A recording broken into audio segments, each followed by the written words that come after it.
I am Christ, I am disciple. You watch my channel. All praise be to the Most High God. The Most High God comes first. This stream is brought to you by LIVE products. LIVE, live now. We're live now. And this is the array of drinking products that you're looking at in front of you. There are a number of different flavors there. In the center, we have the punches. There are 3 different types of punches. To your left of the center, in the direct center, is beetroot punch. To your right is peanut punch, and to the left of the beetroot punch is pumpkin punch. And then we also have drinks such as sorrel to the right of the peanut punch, orange, and then lime to the extreme right. And to your left of the pumpkin punch, you have fruit punch, Morby, and grapefruit juice. LIVE, live now, we're live now. If you're Trinidad and Tobago area, you can contact me. The number is in the description. If you'd like to donate to this channel as well via PayPal, that link is also in the description. So let's get into what we're going to talk about today. Let's get into it. All right, let's get into it. I'm going to start off with a bunch of stuff. I'm going to start off with a bunch of stuff. Where shall we begin? We shall begin with the comics. I want to begin with the comics. I want to show you guys some stuff. All right, so this is in response to someone on Twitter who's talking about how Darkseid is not an antagonist or villain of Superman. All right, and obviously this guy does not know the comics, so we'll refresh his memory. What you have to check out is Forever People, which is Jack Kirby's first comic in DC. Now Kirby did a little something extra with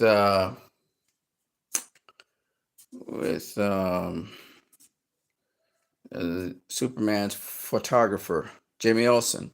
So Darkseid appeared, or at least the first semblance of Darkseid appeared in actually a Jimmy Olsen comic. And why that's important is because Jimmy Olsen obviously is part of Superman's universe. So the first appearance of Darkseid in any comic, for that matter, was in a Jimmy Olsen small limited edition run, in which Darkseid appeared there, which was a Superman comic. This comic here, Forever People, was where we got to find out that Darkseid is the main antagonist of this world, and we also found out more about New Genesis and so on. At first, New Genesis was introduced as Supertown, and we were introduced to boom boxes and all those kinds of things. Superman was a guest in that, but Superman also played a very interesting role. He actually met Darkseid in this debut comic for Darkseid. He met Darkseid in the comic. Here's Darkseid. Actually, his goons are contacting him and saying this: the Intergang to Darkseid. We have unexpected company, Superman. He's a danger. Use your weapons. I don't want him meddling. But can these Sigma guns do the job? You know of its powers. Stun him if you can. That will be enough. Now disturb me no further. So literally they're talking to Darkseid in the comic. When Darkseid gives an order, it must be obeyed. And is only small apples in the crime empire he's building. There's more to Darkseid than that. He makes me believe that Dracula is alive and well in Transylvania. Superman has spotted the kids. This is it. Zero in on him. Don't miss. And they blast Superman, as you can see somewhere down here. He's getting blasted.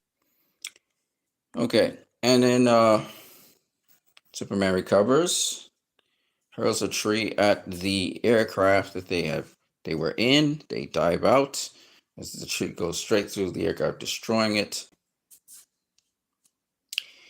And Superman turns around. He sees these are what we call the Forever People or the Super Town people. It's really people from New Genesis. Anyways, they say, good work, friend. Welcome, Super Towner. Joining up against Darkseid? Superman's like, what? I'm not from Supertown, but how can that be? No one living here could survive a Sigma blast. This is so no time for spoofing, friend. Don't waste time on him, Moonrider. We've got to find Beautiful Dreamer. Mother Buck says she's here, and also the guy who's dealing with the Mother Bucks. He's a dark guy, just like Cyborg, and he actually has a name that begins like Cyborg. He's not Victor Stone. He's Vixen something. So it's just kind of interesting, the parallels. There's a lot of other things I point out, but I'll get to that if I can. But when her signals probe for the right location, they are scattered by a counterforce. I must gain confidence of these super kids if I ever hope to achieve what I came for. And he proceeds to get his ass kicked by Darkseid's monsters. While he's in the middle of getting his ass kicked by Darkseid's monsters, Infinity Man, which is what these Super Town kids, they come together, they combine their powers with the Mother Bucks, and Infinity Man is summoned. And Infinity Man throws a whole bunch of trees at these monsters that were trying to kick Superman's ass. And Superman's asking Infinity Man, what rules you operate from, mister? Where are the boys? They're safe for the present. Like all things now living with the Great Peril. The Great Peril could that be named Darkseid? Could it? Holocaust and death is what he serves. That is why he's abducted the girl. She's one of the few whose mind can fathom the anti-life equation. Weapon. Release her, Darkseid. I know you can hear me. You're never far from your traps. Release the girl. Her mind will resist enslavement by your machines. Don't shout, I am here. So Darkseid appears. So you see, Superman is able to see Darkseid. You are right. The girl's mind is unique. It will not interpret the equation. All of my attempts at force have failed. If you've harmed her, you shall pay, Darkseid. That's Infinity Man speaking to him. Nonsense. I have no further need of her there. Look, she rises. And he puts the girl there, as you can see before them. I release her to your custody. There are others who can solve the equation. One of them shall yield to me. And when the secret is mine, I shall test it here. Snuff out all life on earth with a word. Now farewell. I leave as I came with the power to vanish as quickly as I appeared, and he disappears. He's gone. Wait. Those tanks beneath the table. Radiant bombs. Darkseid's own formula. If we move the girl, the bombs will go off. So Superman, with incredible speed, takes the girl and Infinity Man away from there. As it explodes, he's moving at the speed of light, so he's moving faster than the explosion can reach him. So he's able to save them. Now, the person who spoke about how Darkseid is not Superman's adversary, and then the guy had enough gall to when somebody quoted Wikipedia, this is from Wikipedia, right? Darkseid was created by writer-artist Jack Kirby to serve as the chief antagonist for Fourth World meta-series. The character was first seen briefly in a series of cameos that started in Superman's pal Jimmy Olsen, number 134. This was in December of 1970, before making his first full appearance in Forever People, number 1, February 1971. Kirby modeled Darkseid's face on actor Jack Palance and based his personality on Adolf Hitler and Richard Nixon.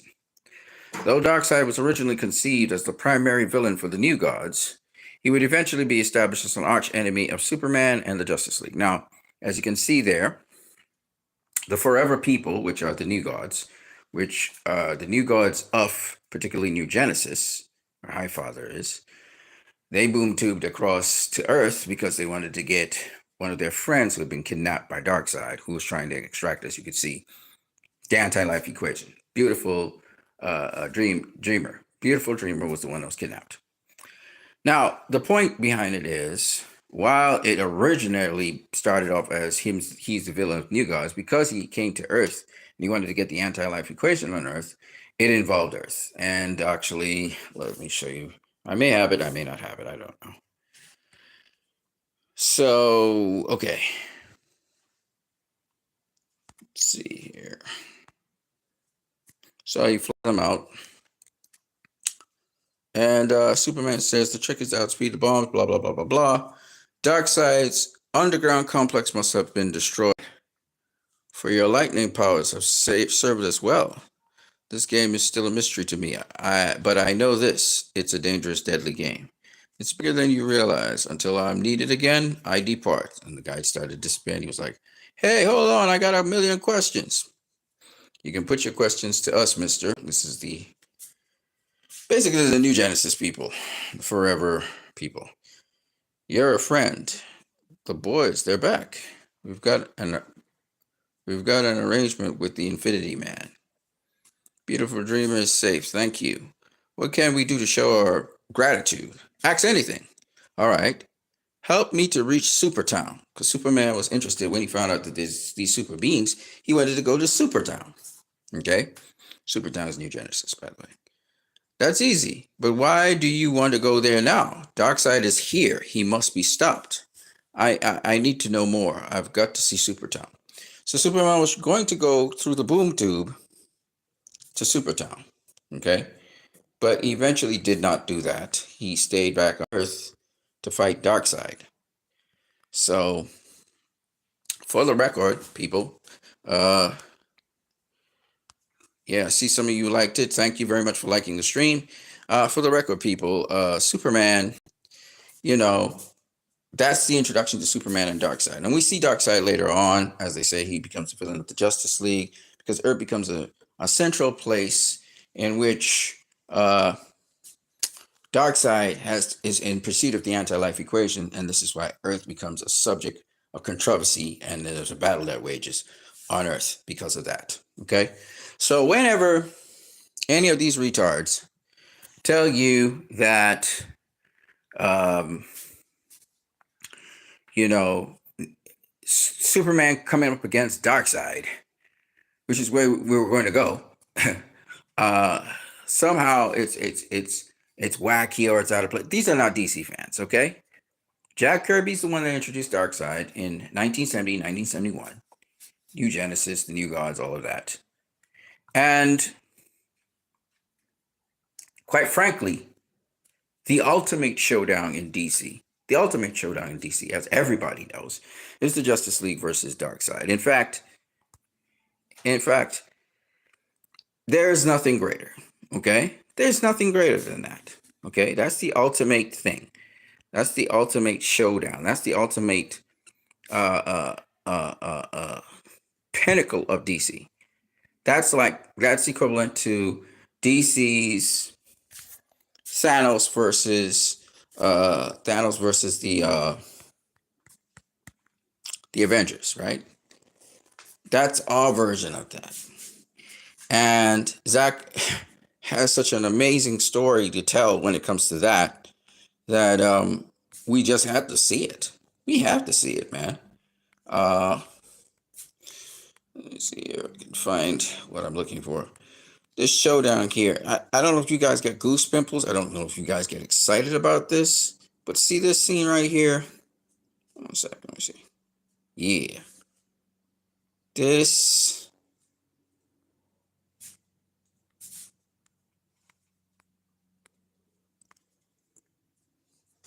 Look, man.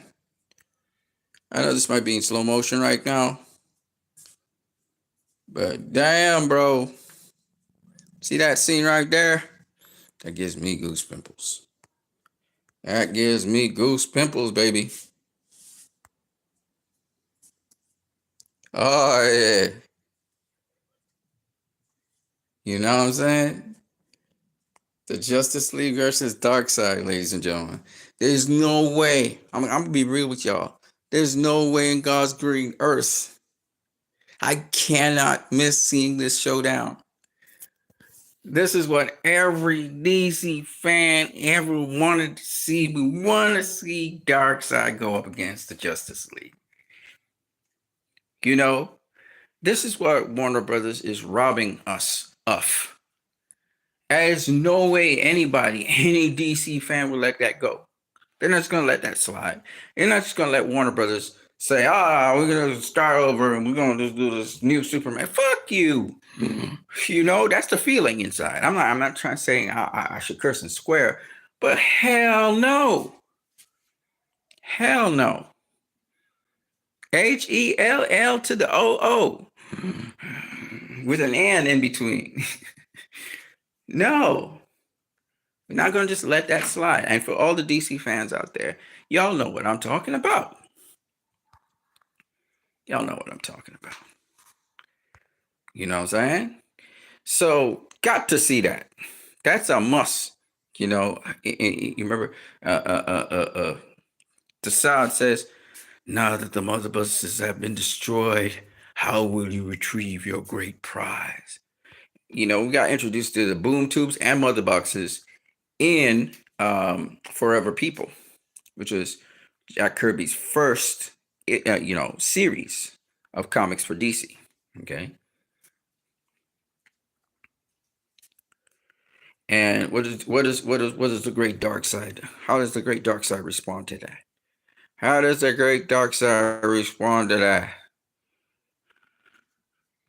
He says, anti-life is found, Assad, and we will stop at nothing to get it. Ready the Armada.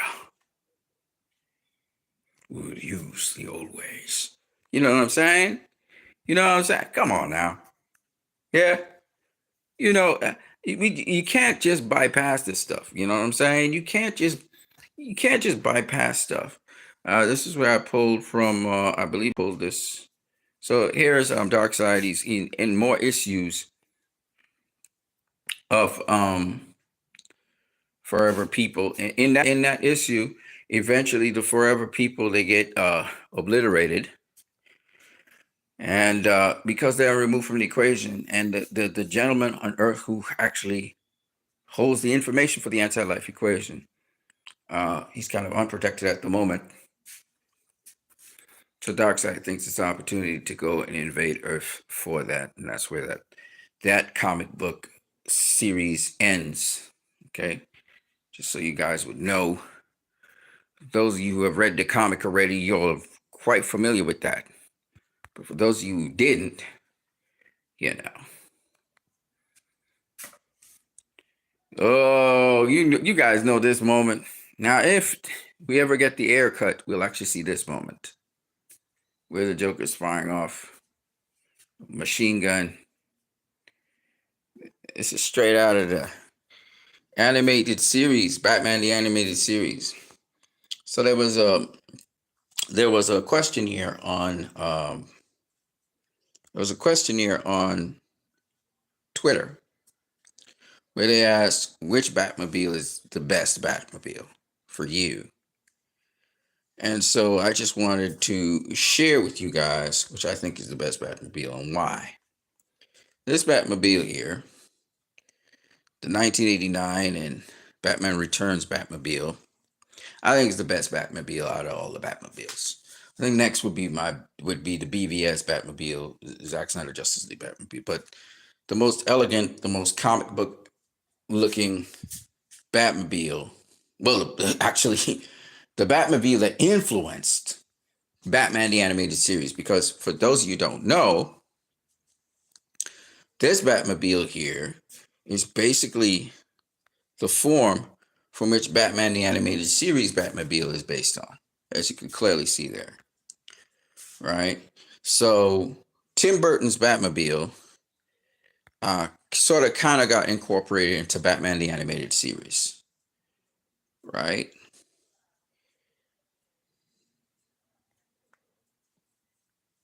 Right? The sliding roof. Yeah, that sliding roof design, which you will see in a minute. There you go, the roof sliding in there. There it is, sliding in again, or sliding out in this case. You know, that that design is all from Tim Burton's Batman and the world that Tim Burton brought to the table. In fact, Tim Burton brought a different tone to Batman. Batman 66 and the Batman we had seen from from the 1960s until all the way up to the 1980s or the 1970s, sorry, was a colorful, funny, wacky Batman. But Tim Burton pretty much changed the whole tone of Batman. Now, before that, you had Batman in television series, in which black and white television series, and he was a serious version of Batman. But of course, because filmmaking was so primitive back then, it looked pretty. The suit and everything looked funny and it looked wacky, But it was they took the character seriously, and then we got Batman '66, which was wacky and stuff, and then Tim Burton took Batman, just like how Frank Miller took Batman and brought this gritty, much more broken down, serious Batman, more edgy, and so you got the kind of Batman that you got. So, in my opinion, Tim Burton's Batmobile is the gold standard of Batmobiles. Okay. A lot of people don't like, some people don't like Tim Burton's style. Some people don't like Tim Burton's Batman movies. But when I was quite young, I saw Tim Burton's Batman 1989, and it really changed everything for me. Now, I had been reading more brutal Batman comics at the time. I remember the death of Robin and Batman beating a guy to face. So I remember all of that. But still, at the same time, Frank Miller kind of just revolutionized how Batman was viewed and seen. And so when people talk about the Dark Knight, almost all filmmakers, including Tim Burton, tried to strive towards sort of that brutality and that sort of character in the Dark Knight. The Dark Knight Returns that Tim Burton brought forward. Not Tim Burton, sorry, Frank Miller. Frank Miller popularized the Dark Knight, the Dark Knight, and of course Christopher Nolan tried to take a piece out of that as well after Warner Brothers failed to present to us, a Batman that, Tim Burton had started off. And the thing with Tim Burton was he sort of mixed theatrics with the darkness of the Batman, because Tim Burton's good at doing that, right? He was good at doing, gothic stuff. And after Tim Burton's Batman, they got rid of Tim Burton. They brought on Schumacher, and Schumacher, really just ran down the Batman franchise, quite frankly. I don't particularly like Val Kilmer's Batman. I just don't. I hate George Clooney's version of Batman as well. Those are just two things I don't even watch Batman and Robin. And when Christopher Nolan took over Batman, he brought a certain degree of realism to Batman, right?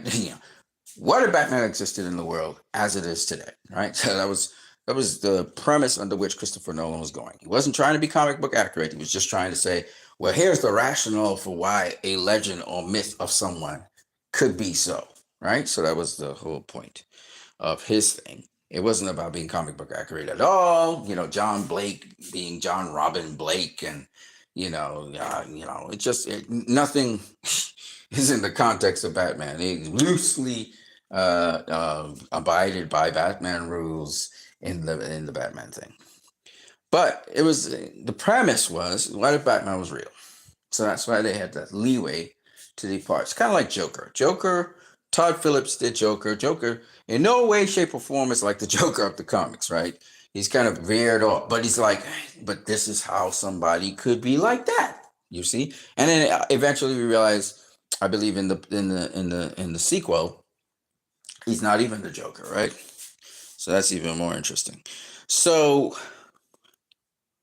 I'm saying all of this to say that I am a Snyder fan, don't get me wrong.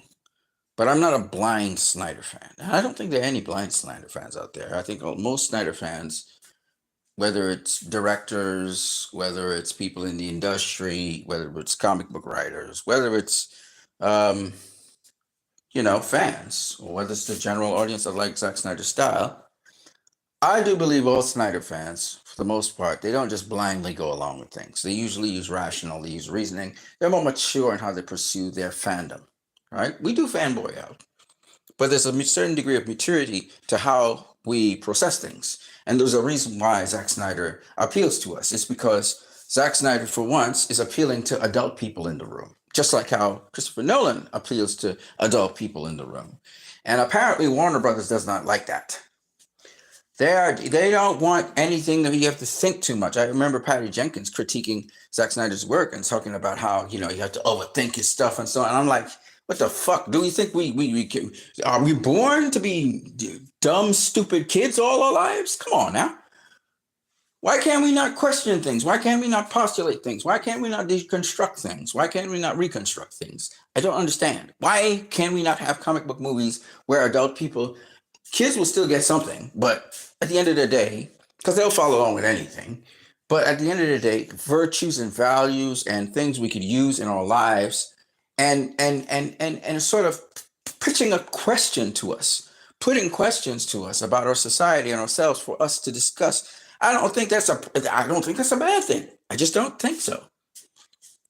All right. Superhero movies are supposed to make us better people. So why not have these discussions? Why not bring something that stirs a certain degree of discussion and thought? I don't understand why that's a problem, especially if it brings a call to action after these discussions on how we can be better people. So I didn't understand what these so-called people in the industry had an issue with Zack Snyder, because now here comes James Gunn, and what is he doing? He's basically doing the same thing Zack was doing. He's just doing it in a much more cheesier, goofy, corporate way, where they can control the narrative and control how people think, right? So that's what's happening now. But quite frankly, unashamedly, Zack Snyder's Man of Steel has aged beautifully over time, and most people's favorite now Superman movie is Man of Steel, and this is why Henry Cavill is now seen in a whole different light. Anyways, let's keep it moving for a second, all right? So I put this back up here, and I like to remember these landmarks, because these landmarks are important for a number of different factors. The year that Zack Snyder, 2021, the year that Zack Snyder put out Army of the Dead, and he also put out Zack Snyder's Justice League. It was an interesting year because the following year we had the Oscars, and the fans were supposed to decide what was their favorite film, and also was supposed to decide what was their favorite moment in any film. And Zack Snyder won those two things. The fans responded. Now, what's really amazing about this? So the Oscars chair moment and the Oscars fan favorite both went to Zack Snyder. Now, Hollywood was flaming because the contestants in this were some tremendous Marvel movies. We had Spider-Man No Way Home, we had The Matrix, we had Endgame in there, and Zack Snyder's Justice League overtook all of them. And Army of the Dead overtook all of them. And the greatest moment, of course, was The Flash turning back time. I remember these salty people when Marvel didn't win either of those two things. I remember these salty people turning around and talking about bots and that, it's not real people. So in other words, they started to attack the fandom, which is the Snyder fandom is so big now that we have portions of the Snyder fandom who like James Gunn stuff, and they're trying to war against us, which is stupid, to try to make us go see James Gunn stuff. But the majority of us do not like James Gunn stuff, and the majority of us do not like what James Gunn did, along with Warner Brothers Pictures. And the majority of us do not like the direction in which, of course, DC is going. We don't want a Marvelized universe.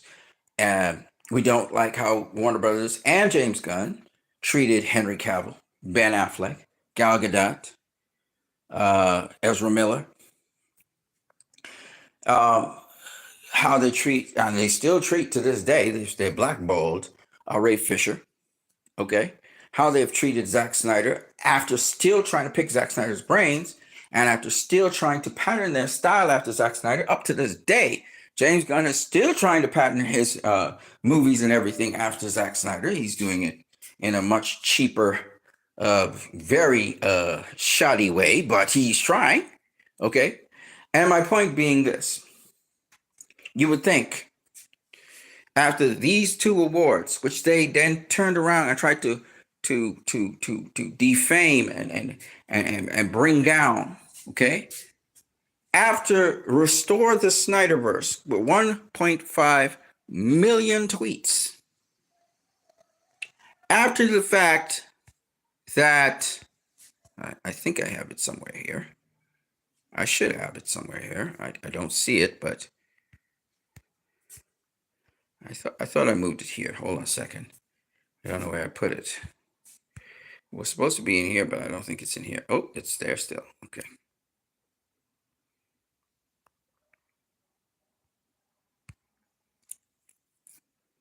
You would think, that they would get the memo and that, they would be able to say, well, okay, restore the Snyderverse. The people have spoken.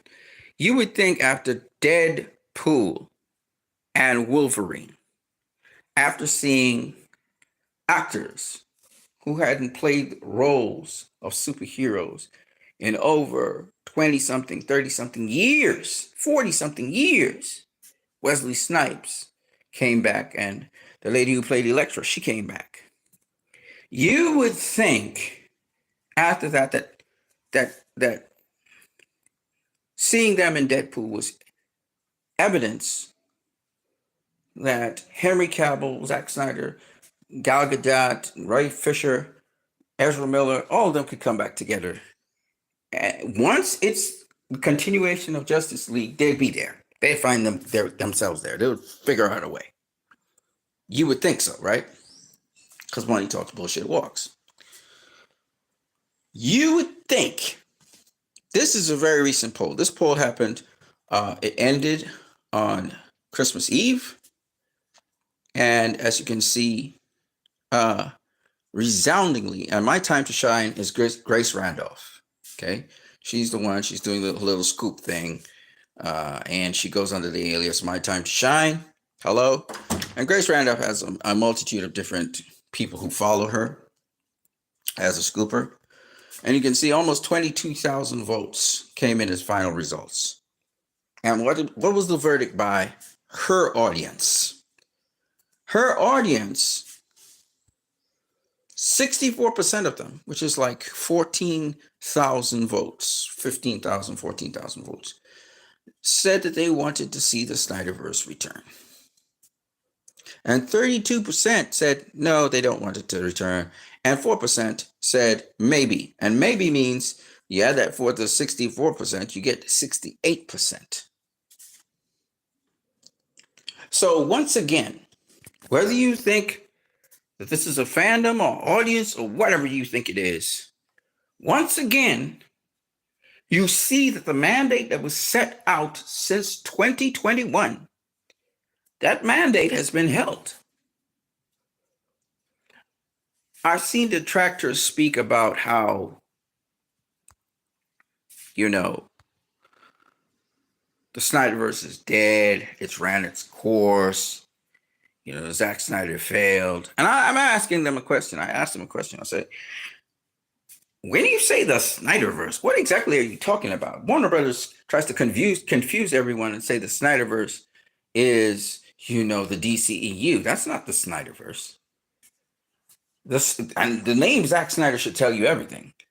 The Snyderverse are the movies that Zack Snyder had influence over. That would be his movies, and movies where he either did the script or he did some kind of active writing. Not where he's executive producer, because that's just something that was added on. I am talking about movies where he actually had direct, hands-on dealings with people in that movie. For example, in Wonder Woman, Zack Snyder had hands-on dealings in terms of he was actually on the set with Patty Jenkins, but besides that, he had his stunt team had hands-on work with the actual actors who were playing the roles, and also his he was responsible and he got credit for the story of Wonder Woman because he did a version of it, a story, and of course it was adapted, changed a bit, tweaked. But the point is, he got credit for that. So that's where that is part of the Snyderverse because he literally had a part to play and his people in that movie. Okay. That's why I say Wonder Woman 2017 is a part of the Snyderverse. Now, Suicide Squad is not really a part of the Snyder, but yes, it is because it's linked to Zack Snyder's Batman v Superman. It comes out the heels of Batman v Superman. David Ayer, Zack Snyder actually did some work in the Suicide Squad. He directed the Flash in the Suicide Squad. I'm sorry, in that Suicide Squad 2016 movie. So he directed the Flash. Of course, Ben Affleck was in there, but he directed the Flash particularly. That scene with the Flash and Boomerang, Captain Boomerang, right? So he actually had dealings with the Ayer cut. Now, the version that we got is not the version that Ayer had for us, unfortunately, and that's sad. This is against studio interference. So the first time studio interfered with Batman v Superman cutting runtime, and the second time they got even more interfering with it in that they re-edited and they post-production, they repurposed the movie in post-production. In Wonder Woman, Jeff Johns almost fucked over Patty Jenkins, and she never really, but she fought for the No Man's Land scene. The ending of Wonder Woman was changed. Jeff Johns changed the ending of Wonder Woman, and he got the executives to approve of that. Patty lost that battle. It was supposed to end on Themyscira with the mother box pinging away. And that would have actually fit in with Zack Snyder's Justice League. So it was supposed to flow that way. But Jeff Johns changed the trajectory of that. And then when Zack Snyder was removed from the Justice League production, which came right after Wonder Woman, Jeff Johns and Josh Whedon, and they did a hell of a fuckery on Zack Snyder and changed up a whole bunch of stuff. Okay, and now when we see Zack Snyder's Justice League now, which thankfully we got this version because this is even more than we would have gotten. Zack would have had only a 214-minute cut, which is sizable, mind you. But we got more than that, so that's awesome. We got a 4-hour cut, which was really dope. So this is just more evidence to point to the fact that Zack Snyder's Justice League needs to come. Now, with respect to this guy here, Nathan Fillion's version of Guy Gardner. As you can see, he doesn't have a fade, okay? They talk about the bell top, but they don't talk about the fade. I'll say this. This is as awful as it can look. I don't know. This is so cheap. The outfit looks cheap. Hawk Girl looks terrible in the background. I don't know what the hell's going on here. It just looks bad. And you're talking about this being comic book accurate, but I mean, here's Guy Gardner. You decide for yourself. This is Guy Gardner here. This is the revised version of Guy Gardner. Looks more like a GI there. Guy Gardner is known for being testosterone driven, more right wing kind of guy, gung ho kind of guy, very temperamental. Somebody was saying he looks goofy. No, he doesn't look goofy. Here he is. He doesn't look goofy at all.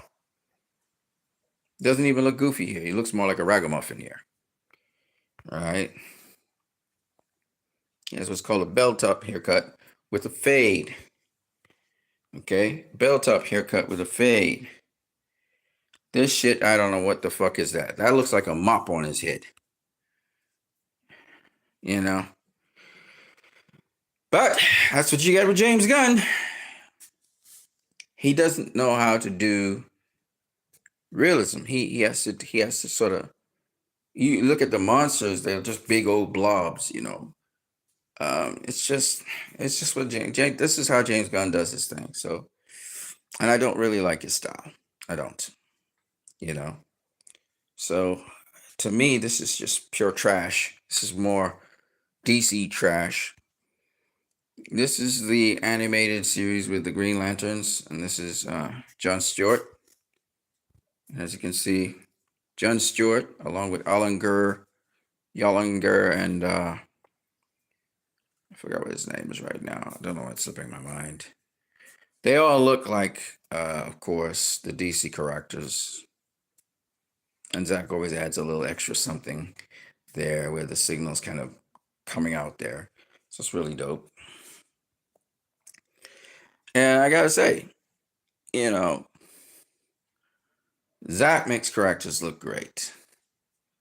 Zach makes characters look great. And that's what you want. You want superheroes that look great. It's Wonder Woman in super slow motion, blasting back Steppenwolf. When you look at Steppenwolf, for example, all right, they'll say, "Oh, this is more comic book accurate because he looks more like a human being." But this is him in action here, all right? But when you look at, I'm sorry, this is in super slow motion. Look at Steppenwolf really handle the business here. Look how he uses the axe. That's the way you do it. And he knocks away the arrow at the same time. There's something much more glorious and grand about Steppenwolf there than the other Steppenwolf we just looked at. This is Steppenwolf fighting Wonder Woman. Super slow motion.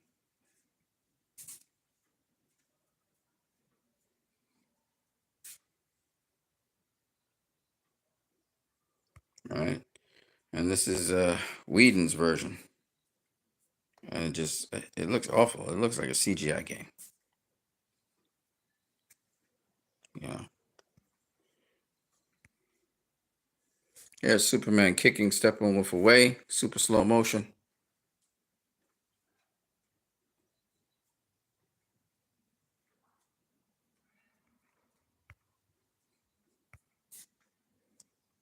Then we got this funky looking shit that just, oh my God, look at that. I don't even know why it's so colorful and everything. Just looks terrible. It just, the hell is that supposed to be? So, one's just like a parody of the other, right?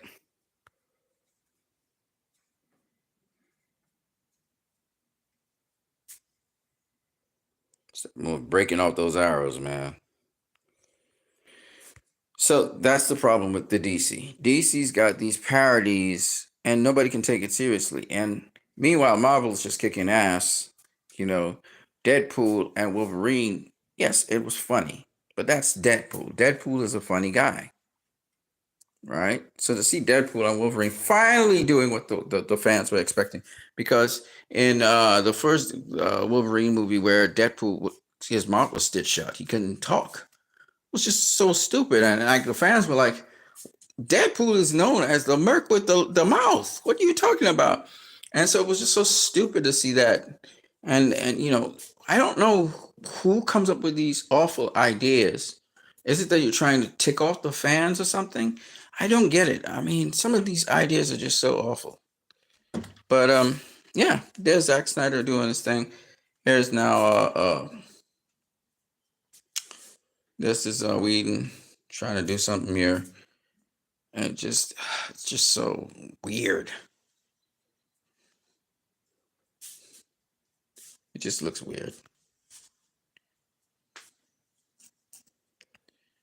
And that's just the way how that goes. When you look at what's going on out here, you gotta wonder, man. I wanted to show you guys something else. The over-sexualization of things. So here's Josh Whedon. And the Flash just saves Wonder Woman. Batman falls on his head. And yeah, the Flash basically assaults Wonder Woman, right? All in the guise of saving somebody, right? So he saved her. Batman falls on his head.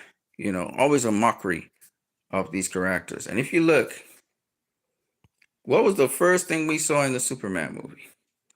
We saw Superman crashing into the ground. Just like how Batman fell on his head, Superman fell on his head, and he's right? That's the first thing. Makes you wonder. How does James Gunn really think about superheroes? Like you say, he doesn't think of them very highly at all. He thinks of them as wacky and funky. And that's his take on the thing. And he's willing to make fun of Superman. Now, the thing that I don't like about this, and if you just pay attention to this just looks awful. Looks like he's fucking that child, doesn't he? He's pulling the child's head down, and he's fucking that child. All in the interest of helping, right? Look at it. That does not look good. That does not look good, ladies and gentlemen. And why is he pulling the child's head down like that? Why is he pulling the child's head down like that? And why I ask that is because look at this. This is Batman saving another child. What does he do? Does he grab her inappropriately? No, he grabs her and he flies with her, getting her out of the way of that falling thing.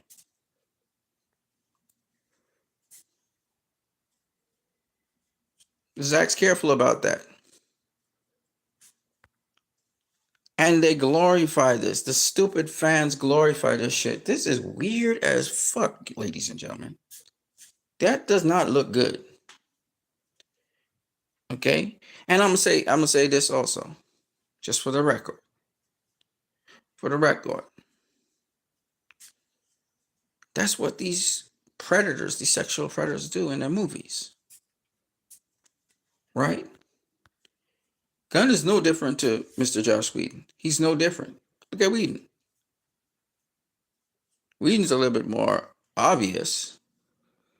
But Whedon's poking fun. He's making fun of Batman. He's making irreverent fun of Wonder Woman. That's all sexual.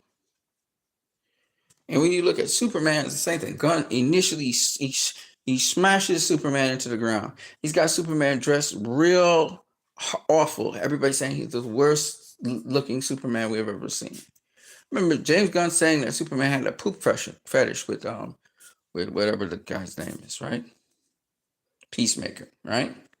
So the Superman that James Gunn is going to bring to the table has to be able to have that propensity to have those weird things that Peacemaker said, right? Let's not forget that, right? A Peacemaker went in on Batman. Peacemaker went in on Superman. Peacemaker cursed out the Justice League that was there because they didn't save some woman or something like that, right? One of his working colleagues or whatever. And I'm saying to you, that's how James Gunn sees superheroes. He does not see them as people we should respect and honor and appreciate. James Gunn believes that they're stupid. They're stupid. They look like clowns dressed up in spandex and stuff. And no matter how much David Cornsweet tries his best to be as sincere as he can and to fit into the shoes of Christopher Reeve, which is what he's trying to do right now, I'm pretty sure. James Gunn's going to fuck him over. No matter what. Because James Gunn, he is very, very skeptical of superheroes. Okay? He's very skeptical of them. He's trying to do Superman as kind of like the underdog guy, come from rural America, poor guy, that kind of thing. We know what James Gunn is trying to do. The underdog filled with emotion and stuff, and people don't like him. James Gunn wants to afflict Superman as much as he can. The same thing they said about Zack Snyder, how Zack Snyder hates Superman. Weirdly enough, James Gunn is going to use that. Because James Gunn, unlike Zack Snyder, he actually don't got no problem humiliating Superman. No problem whatsoever. He's going to try and redeem Superman, but he got no problem treating Superman as bad as he can. Whereas Zack is testing the limits in this world and how Superman can stand the test, James Gunn is not interested in that. James Gunn is interested in selling you on the emotional aspects of the story. That Superman, he's not going to kill. The thing is, he's not going to kill in this movie. And Superman is going to try and find a nonviolent way to solve different problems. He's always looking for the positive in people. And maybe he strikes back, but in time. And we know there's a lookalike, there's a clone of Superman, Ultraman, that's in this movie, and so on. Okay.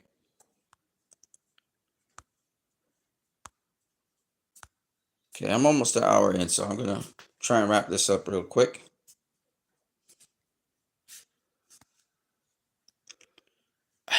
So yeah, this is James Gunn. James Gunn is doing this deliberately.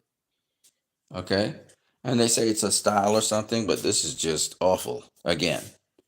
And the more I see this movie, it's the more awful I think about it. It's like the stuff is just awful. I mean, this dude just literally goes there. And as Ryan Reynolds said so correctly, the way how Warner Brothers treated Henry Cavill, the way how Warner Brothers treated Ben Affleck, the way how Warner Brothers treated Zack Snyder, Ray Fisher, particularly these guys. Ryan Reynolds, right? We treat you so much better than those shit fucks down the street. Ryan, I tip my hat to you. And then when he talked about the lawyers and Superman and that other bad guy, Ryan Reynolds, he's a funny guy, but he really speaks the truth that nobody else in Hollywood would speak. And he gets away with it because he's funny. And Ryan had been also screwed over by Warner Brothers when he had to do the Green Lantern. And you notice Ryan Reynolds giving second chances to older actors, people who they wouldn't have copyright infringement on. It's so brilliant what Ryan's doing. And at the same time, I know, even though Ryan's doing it for the joke, he's also bringing out a truth about the situation. And I'm so grateful for that, because it shows us that this is not just on the surface. A lot of people in the industry understand what happened with Zack Snyder. They understand what's going on. And I think a lot of people in Hollywood are pro-Palestinian as well. And I've seen unapologetically certain actors, who are in support of Palestine. I think it's even stronger in Hollywood now than ever before. And because we've kind of exposed everything about Hollywood, and you're not considered anti-Semitic for saying these things anymore, because it's just truth, and I think it's going to result in a better Hollywood. I think the strikes for extra pay right now, the animation teams, the animation crews, and the comic book strip crews and so on are suffering in Hollywood, and they have to get monies attributed to them. And Jacob was the good person. Jacob Torres was the person who informed me of this. And it's because Warner Brothers has basically sold off a good chunk of the properties for the animators and so on. So they're really suffering in Hollywood. And again, these rich oligarchs trying to run a show without ever consulting the vested parties that are involved. They just make moves, and they have no integration. There's no consultation with the fans. There's no consultation with vested bodies or vested interest groups. They just make sweeping movements, and those days are over. You're going to have accountability, especially the people who manage. And that's why there's no way in God's green earth I'm going to put any money towards any venture that Warner Brothers is doing right now, when they don't want to clean up their past. They don't want to address the fact that they're marvelizing DC, and we don't like that. And nobody's going to go watch that. And even the Marvel fans, they're not just going to buy into your trash and just eat trash. They're going to tell you it's trash. And it's not just about being woke, it's about giving a proper story, telling a proper story. And since Marvel doesn't have DC to steal ideas from, like Zack Snyder, they don't got nothing.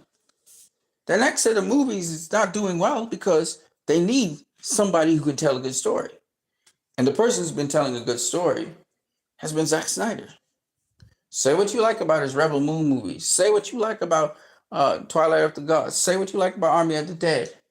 This guy is telling a story, and he has a continual story that goes from beginning to end.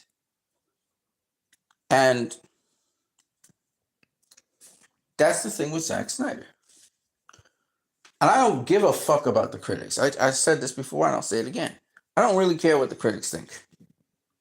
Okay? Because Zack Snyder doesn't operate under their supposed rules and regulations, their biases, and how they're paid off. What I look at is the audience and how the audience is responding. And I know there are grifters and I know there are shills and so on who will try and tarnish by giving bad reviews. I don't even care about that. I look at the general consensus of people. And the general consensus with Zack Snyder's movies is people are excited to see what he has to do next because they know it's something unique. It's not something that everybody else is doing. That's why they love it.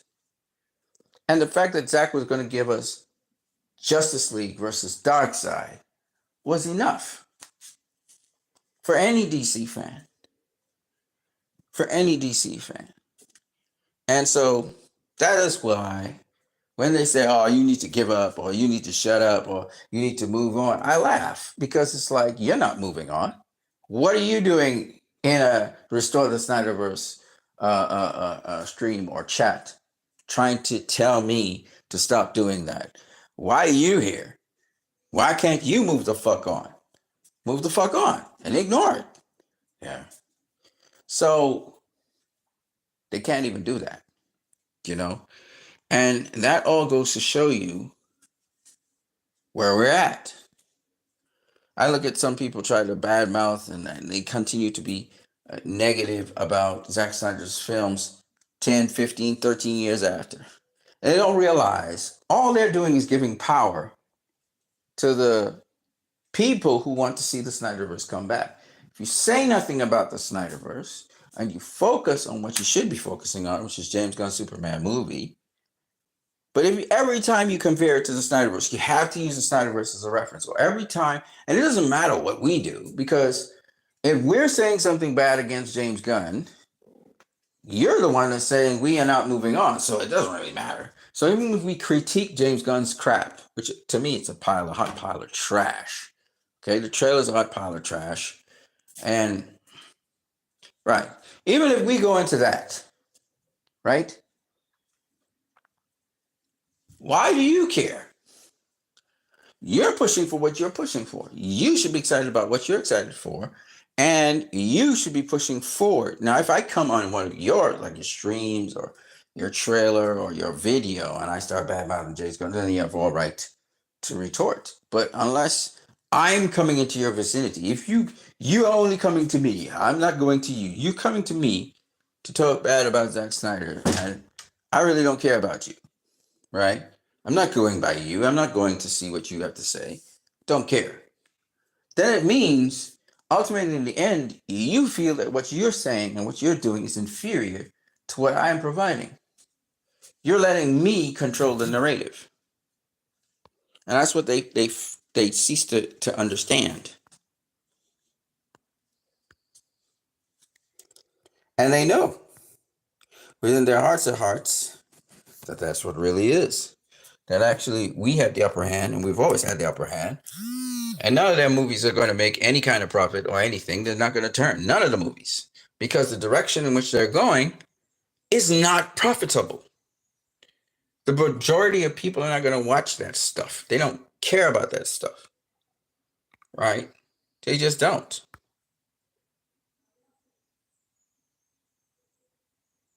That's in real speed right there.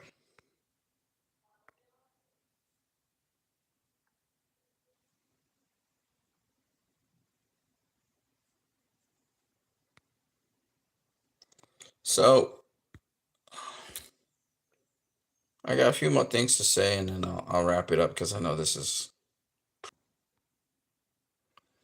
Yeah, this is pretty hefty. So let me see if I can get to where we need to be here. So a hater said WB gave Zach full control of 3 movies and the audience didn't like them. So whose fault actually is it? And Jacob, my friend Torres, he said full control. Nolan saved Zach from WB executives with Man of Steel, but WB executives changed BBS, reshot JL, didn't let Zach show us his Green Lantern scenes, cut more scenes in his films, which he's right. Zack Snyder's writing, making Batman a killer who uses guns too is like he really doesn't get it. And Nick has to correct this dummy again. Zack Snyder never wrote any of his DC films. This person's a professional writer, by the way, and he's just exposing these idiots. I think I'm done talking about Snyder for a while. I don't like all the negativity that comes along with it. And Dark Lord of the Fifth says, "I'll never let these low-life losers bully me out of talking what I love. Fuck them," which he's right about again. Gavin says, okay. So that's their goal, harass you into submission. Batman v Superman Dawn of Justice. WB had it all. They went right back to 1978 thanks to nostalgia and listening to the same people that are not enough to make them millions. Not enough to even make them break even, bro. That's the truth. The internet doesn't speak for the real world, and a few loud Superman purists whose greatest concern in life is whether a building has a world globe on the roof don't speak about DC fans. First of all, they're not DC fans. Most of them are just haters. And they try to hate on Zack Snyder particularly. They don't want him to return. This is just a few people. The majority of people do want Zack back. And they want Henry Cavill back, etc., etc., etc. And they will want them back even more after Gunn's film falls apart. Stanley Ipkiss says, "I'm confused. Which Superman doesn't smile?" And if you look here, we see basically no smiling face in this trailer. But we have Henry Cavill's Superman that smiled many times. What I loved about Zack Snyder's Superman is how it wasn't just an S on his chest. It wasn't just an S. It was a glyph, and the glyph represented hope. Josh Whedon did a horrible job of talking about a winding river and bullshit. But at the end of the day, in Kryptonian, literally a language, the glyph means hope, which is so awesome. That never been something anyone ever talked about, ever.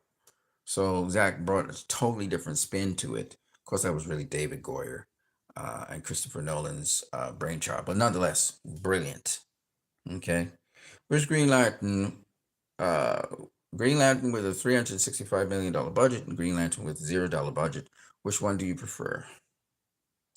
Well, you could say that Green Lantern has like a 30 or 20, I don't know, whatever. Clearly, I prefer the one on the right, and I think most people do. Man of Steel created the quintessential superpowered fight scene shot, reference all the way from 2013 to 2024. Yeah, that right hand, left hand banging or something. They said they were influenced by Man of Steel. I don't think anyone can deny Zack Snyder's impact on Superman. He created a cinematic language for Superman. After Man of Steel, everything changed, and you can see his impact on his cinema language in every medium applied, not just Superman, but many other characters. And he's 100% correct, by the way.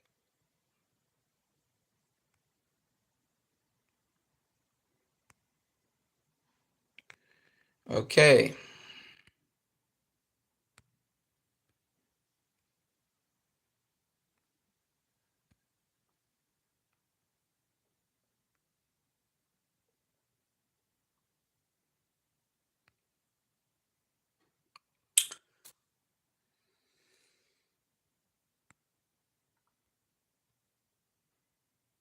This, of course, was one of the most heartfelt moments in the Snyderverse, but what's more interesting was the fact that the way the butterfly is like a linking piece for the farm. If you do remember, there was a butterfly seen on the swing, with Superman, and here we had another butterfly there, meaning rebirth. It's a symbology of rebirth.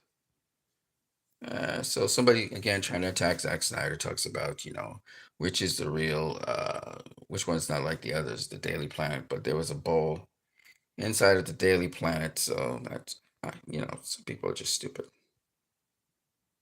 I've been a comic fan way before Snyder was involved, in some of the best comics were Superman versus Darkseid. So being a DC fan really has nothing to do with Snyder when it comes to wanting to see that happen. But Snyder is the only person with the balls to make it happen. I just showed you guys that, right?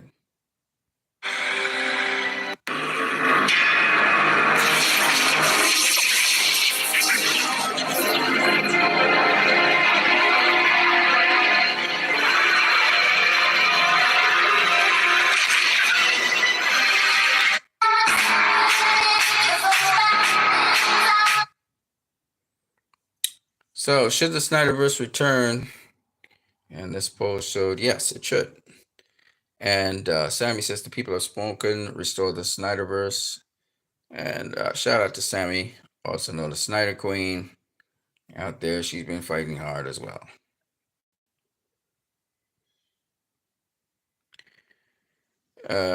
Jeremy Kirby, thank you, Zack Snyder. Zack Snyder says, honored to represent. That's Jeremy Kirby, the grandson of Jack Kirby, who actually invented Darkseid and whose comic we just read.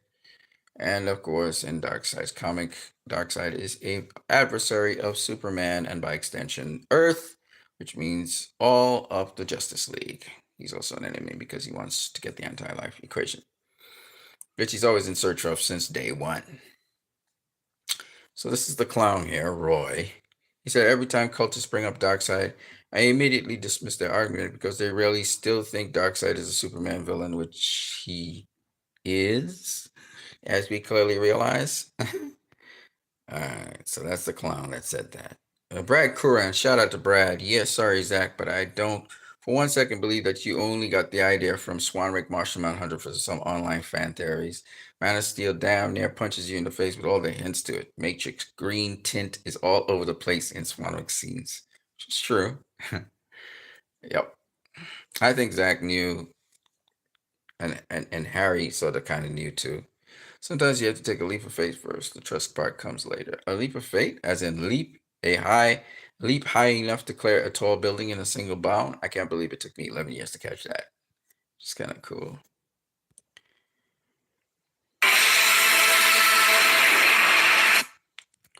I really like how these films, there are almost no conversations during the fight. Sometimes something that makes MCU exhausting is how they want to joke during moments like this to provide a sense of lightness to the audience. Yes, sir. It's much more mature film, that's why. You see, you guys probably wondering, where's my Free Palestine stuff? It's coming.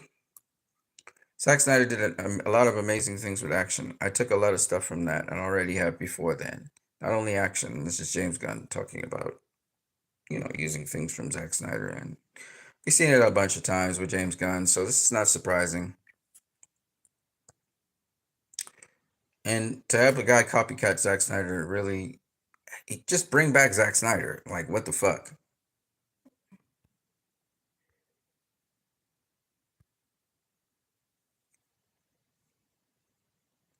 Hawk says, I don't know if reality broke, but I've seen countless pro Snyder tweets getting thousands and thousands of likes and retweets. After 11 years, pretty damn cathartic. Oh, yeah. I mean, I think a lot of people now, without a doubt, see the veil that's over their eyes. This was the industry, particularly Warner Brothers, people inside of Warner Brothers who have been circulating shit about Zack Snyder and hating on him. Jeff Johns was one of the main contributors trying to, get Zack Snyder out of there. And every last one of them are getting annihilated because they can't maintain that. And Zack's movies speak for themselves and they're enduring. So no matter if you critically pan a movie or whatever, when you look at the audience ratings of Zack Snyder's films, the Rebel Moon director cuts, for example, fresh. You look at Zack Snyder's Justice League, all the fans, all the audience, they always have his ratings fresh, generally speaking.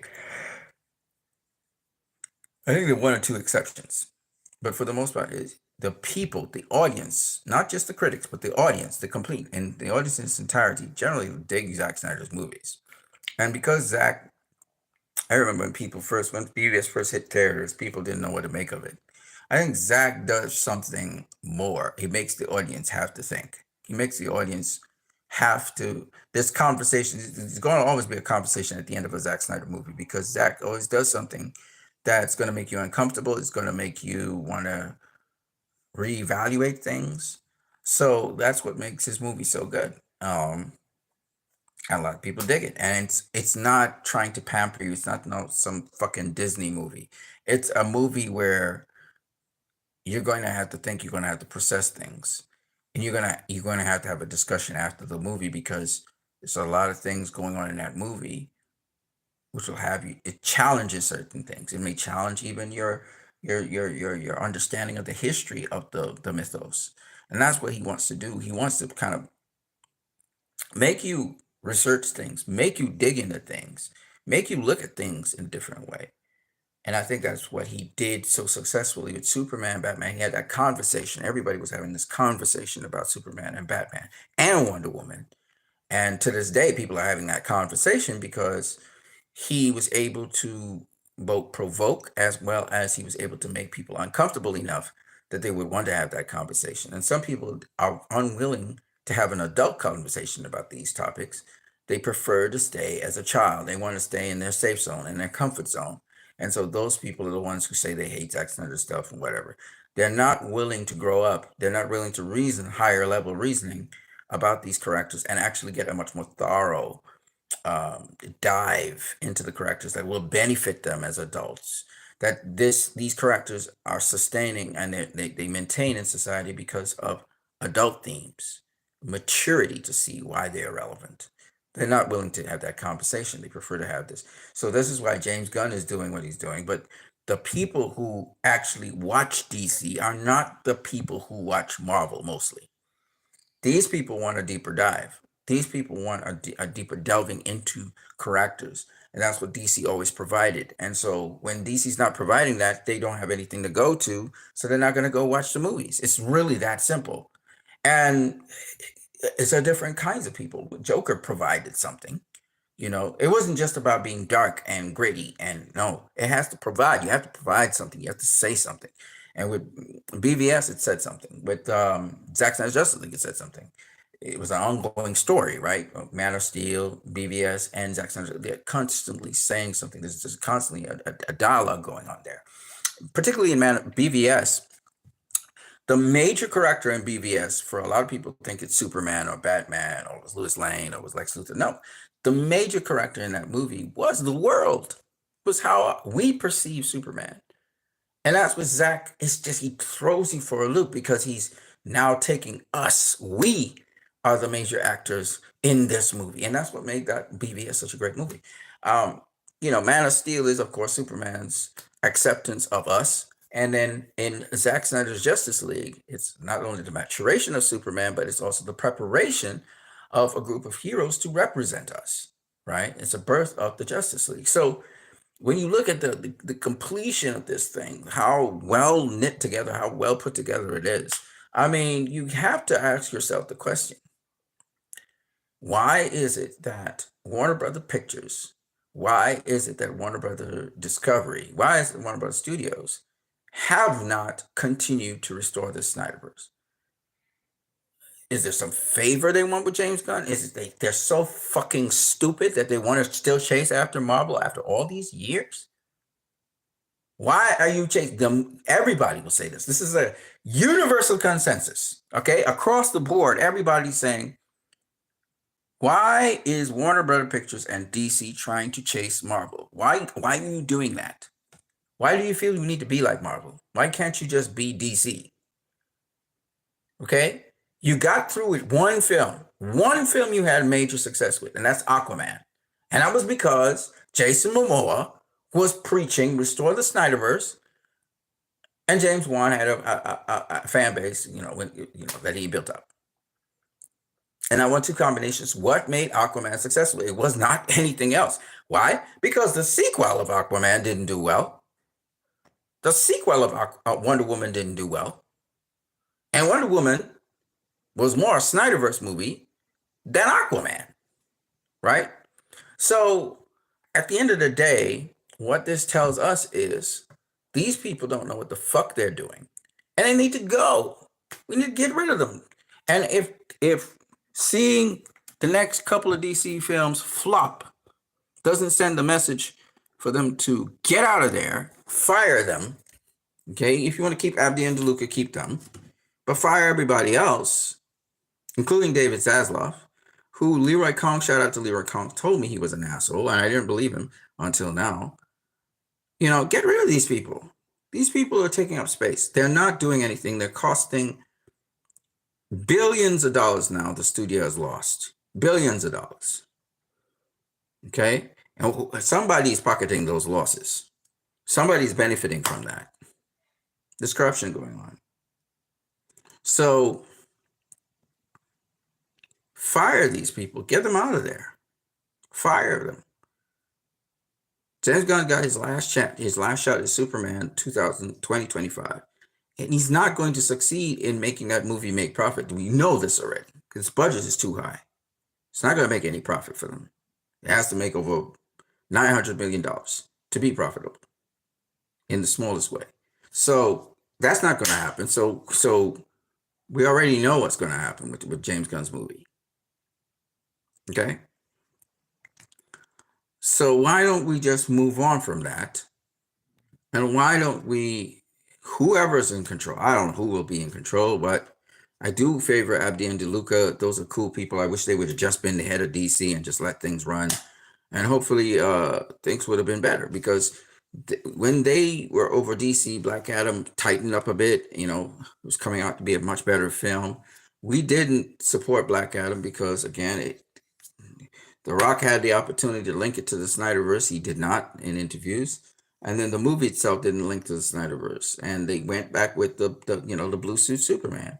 All he had to do, I don't know why these people are so stupid. You want to get the Snyder fans on your side, link the shit you have to the Snyderverse. Don't do it. James Gunn, you better not do that with the Superman movie. Nobody wants to hear you. You're past redemption already. So forget you. We're talking about somebody else heading DC. Whether it's Zack Snyder heading DC once again, or it is somebody affiliated with Zack Snyder that allows his work, Abdi and DeLuca would be just fine. They could lead DC and really do a good job, because they seem to produce results. They have good strategies and stuff to produce results. So let them just oversee DC and just let Zack Snyder do his thing. Let's see the next two movies. He'll source the money somehow, some way. They'll find the money and they do it. I just hope that if Comcast can just take over Warner Brother Pictures, swallow it up into their thing, if they got the money to do that, capital, and just let some competent people oversee DC, I think things can go very well. I think Zack Snyder just wants to wrap up his movies, and after that, of course, you need to have something sustainable after, so they make sure there's somebody else in place that's competent, that can do a good job with DC. But the way our Warner Brothers just pulled the rug from under us, so we have the setup for Justice League, the showdown. This is DC's version of Marvel's big shebang and showdown. And you pull that fucking shit and you give us what? This piece of miserable shit? Fuck you. That's how we all feel. As DC fans and as Snyder fans and as the general public, they're still wondering and scratching their heads, what the hell is wrong with this fucking company? Why would you try, and they're so fucking chasing down Marvel? This is what you get. This is what you get. Okay? All right. So this is which is the best Batmobile, and I pretty much spelled it out for you guys. Sinal says, what an epic downgrade. Still can't believe they traded this for this. You know what I'm saying? Sinal, shout out to Sinal in the building. Okay. All right. So I just wanted to cover that. There's a lot more I could cover, but I'm not going to cover all that now. Ethan Van Sciver's American comic artist for over 30 years of experience. He really slammed Gunn's pathetic Green Lantern and how Superman looked depressed in the whole trailer. That's what he had to say. He is also responsible for the Green Lantern, Hal Jordan. All right, so here we have an atrociously stupid-looking Nathan Fillion as Guy Gardner of Green Lantern.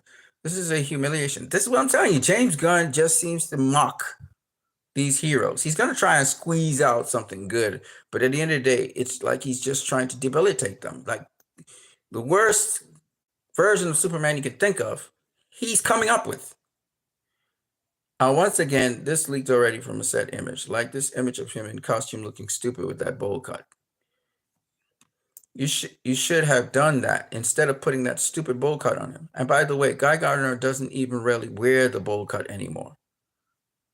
That's an embarrassment for the 80s. You know, you could have found anybody, just a red-headed Irishman, a big chunk of a dude, a big jarhead Marine. Totally. Stewart finally grew up. Well, look at him. Tell me that doesn't look like Stewart from Mad TV. And he doesn't like and he doesn't look like Guy Gardner, okay? He doesn't look like Guy Gardner. There are lots of actors who might not have had the marquee appeal, like the nerd marquee of, Nathan Fillion. And I appreciate that you want to put him in a movie, but he's not Guy Gardner in any way. I should know. I drew Guy Gardner for many years. He does not resemble Guy Gardner in any way at all. So this is the guy who, worked on Guy Gardner. And of course, they did revolutionize Guy Gardner. Guy Gardner is supposed to be kind of military. He's kind of like got that military cut. That's what that bowl cut's about. And he's right. I mean, I just showed you guys. It doesn't look like Guy Gardner in any way. And I'm not this big comic book geek. I know a bit about the characters, and I had to do my homework on them. And I agree with Ethan Van Sciver. He's right. Guy Gardner's he's not a goofy dude. Like one guy was saying, Guy Gardner's goofy, and so he's not goofy at all. Guy Gardner's not anything but goofy. The thing about Guy Gardner is he's got a temper problem.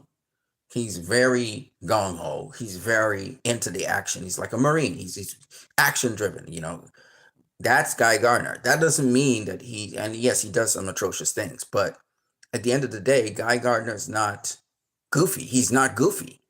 And that's what James Gunn does to every character. He goofierizes them. He makes them look stupid. He makes them over-exaggerate with their expressions and stuff like that.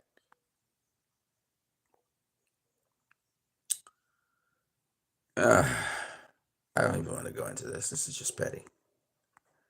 So I covered all of that. I just wanted to cover that stuff, ladies and gentlemen, first. Carlos Digital says they moved away from all the things that made the first movie a big success. Wonder Woman 1984 released 4 years ago today. I was, again, just a steaming pile of shit, okay? It was terrible. And, again, as Carlos Digital so correctly says, you're overacting the actors. You're trying to do a timepiece, modern, postmodern film. James Gunn doesn't even know what the fuck he's doing. He's just making these, just like Joss Whedon, he's making this fucking Frankenstein of a movie. And people are going to come to realize it's a Frankenstein of a movie. It's clusterfucked and it's a Frankenstein. Y'all going to learn. I already see it, so I already picked up what I need to see. I know it's shit. And it's not going to get any better. It's going to get worse. Henry Cavill Superman's entrance into Comic-Con. Look at this man. The man literally looks like Superman. Okay? Now he carries himself like Superman. Oh, man. So they were saying which of these things is not, and then meanwhile, actually, in Man of Steel, the Daily Planet's inside the building, the globe.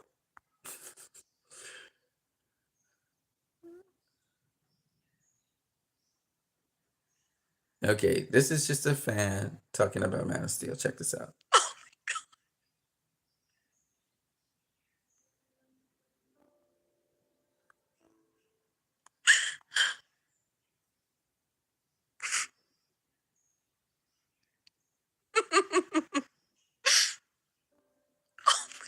What are you going to do when you're not saving the world? Have you given any thought to that? I have, actually. I'm gonna ask a girl out. That was so sweet. I want to go New York, Metropolis. start asking questions. Oh, I'm so upset. I'm so upset that there's not going to be a second movie. Now I'm crying about the glass.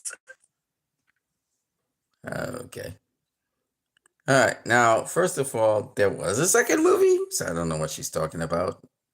Man of Steel. Oh, I know what she means. A second Superman solo movie with Henry Cavill. Yeah, we really would have loved to see that. No doubt about that. I'll say this though. I'll say that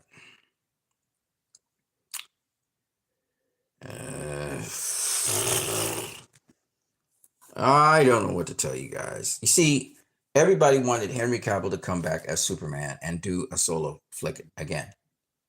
That was what everybody wanted. Instead, as usual, Warner Brothers, the big assholes that they are, decided, oh no, we have a better idea. Let James Gunn, who's never directed a Superman movie, doesn't have a style, anything to deal with Superman, we're gonna have him direct a Superman movie. How's that? I'm like, fuck. You serious? So that's what we end up with, ladies and gentlemen. The brilliant idea for some asshole in Warner Brothers to have James Gunn do a Superman movie. This is where we're at. We can't even get the Justice League versus Darkseid. You know, the apocalyptic times leading up to Justice League facing it. We can't get that. We're not going to get a Henry Cavill solo movie, even though he came back and he announced that he was going to be there and he's going to do solo movies and stuff. After Black Adam, that was squashed. Right? We're not getting, this is how ridiculous it is. We're not getting a Batman solo movie either because fucking Jeff Johns subverted Ben Affleck and shoved in that fucking rat, Matt Reeves, who did a meh Batman movie. I won't say it's bad, but it is meh. I don't even know what the fuck we say about Robert Pattinson. Robert Pattinson is as Batboy as Robin as you can get.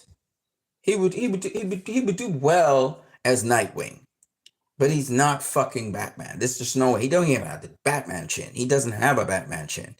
You know, I hate to say it, but he's not Batman. I don't know what the fuck people were thinking. He's not Batman. He's emaciated. He's skinny. He's not Batman.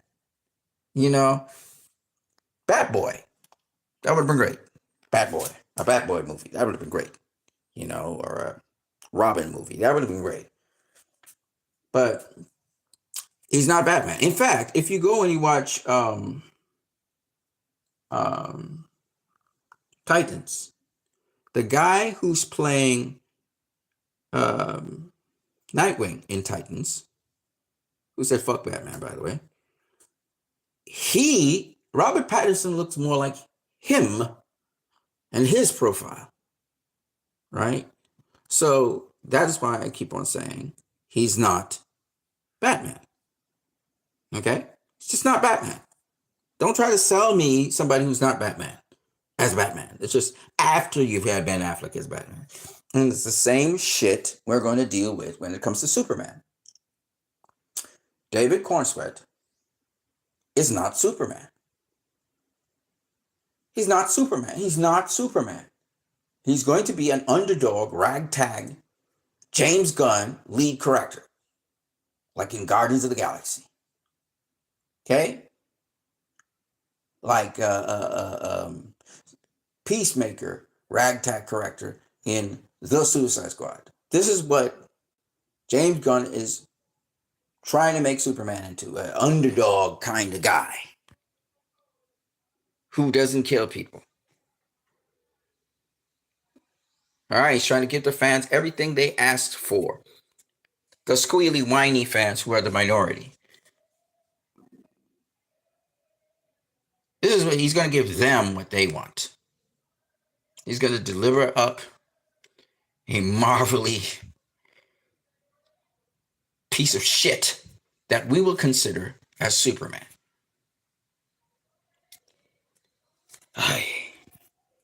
Gonna be all Christopher Reeve all up on our ass. So that's what we are looking forward to, ladies and gentlemen. Hardest part of being Batman? What's the hardest part of being Superman? Hardest part of being Batman, attitude problem. Hardest part of being Superman is that Batman has an attitude problem. Hardest part of being... It's fun. If you want to cut the time down on What is this with everybody? No. What is this? Really? Why?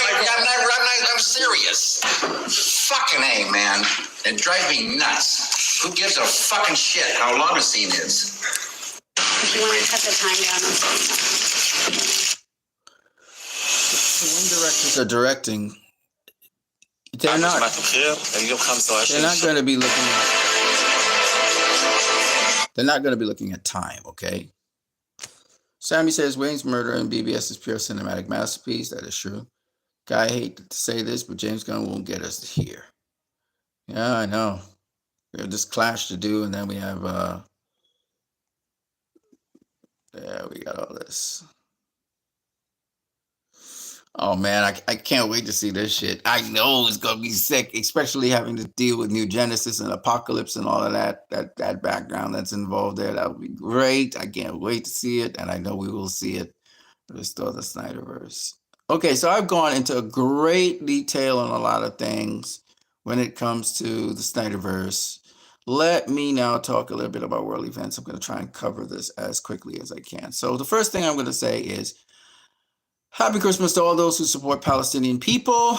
I know I didn't say Merry Christmas to you guys, so let me hit that, you guys with that first of all, because Jesus was one of the most famous Palestinians. He was born in Bethlehem, which is in Palestine, as we all know. And he also, like the Palestinians, had to flee his home country because the Jewish king wanted to kill him and anybody around his age just for existing. So what's happening in Palestine, where people are trying to go to safety and they're getting annihilated, children are getting annihilated, isn't new. It happened to Jesus as well. He just happened to escape into Egypt.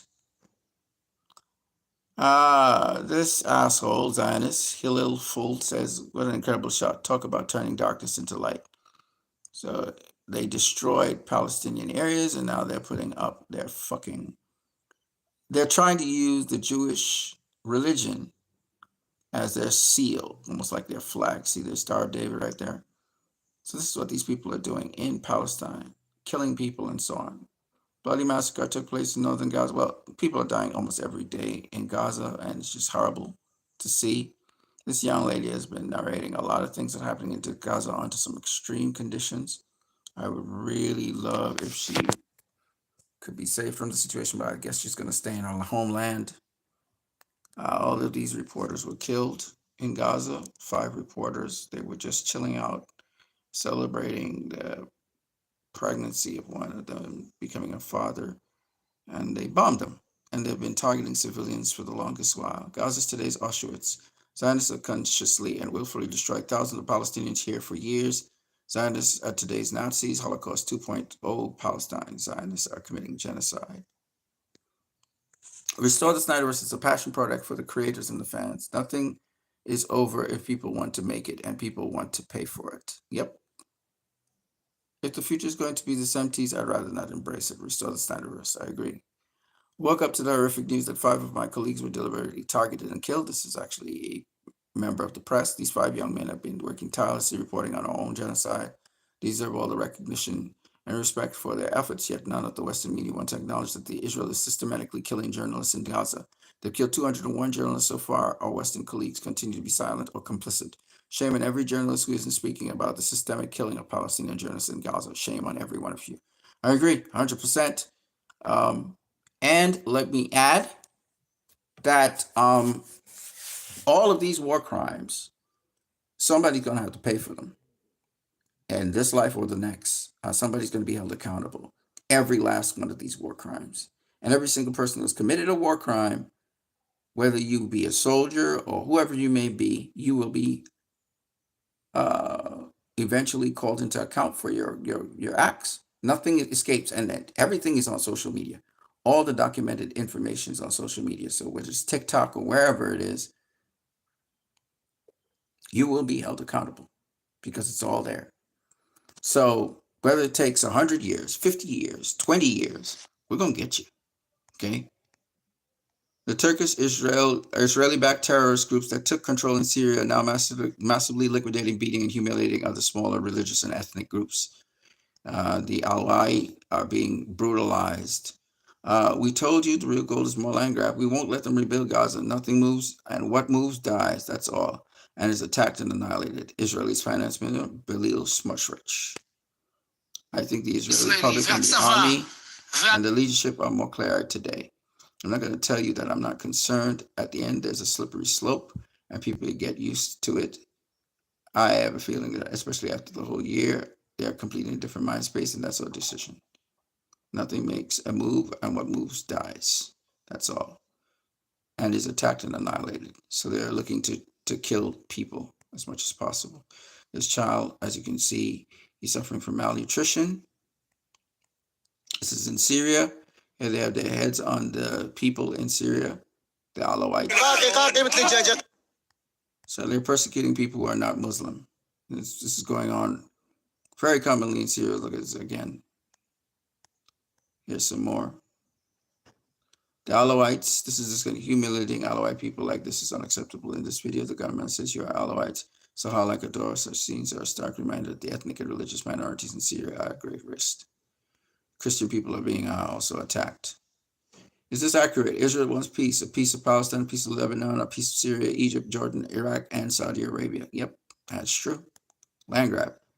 This is what displacement looks like. Reply with and spread the video. Israel murdered journalist Fadi Hassuana, Ibrahim al-Sheikh al-Mohammed al-Lada, Faisal Abu al-Qamsan, and Ayam al-Jadi at the gate of Awada Hospital in Gaza. These murders aren't covered by Western media to protect the killers or American government supports and funds. Israeli spy Elizabeth Surkov said reveals that 12 Syrian rebel groups were directly funded by Israel. Surprise, surprise. They talk about this soup and the cretonium wear on it. There you go. This is a good friend of mine who wants donations. Hopefully he survives. This is more into the Superman soup.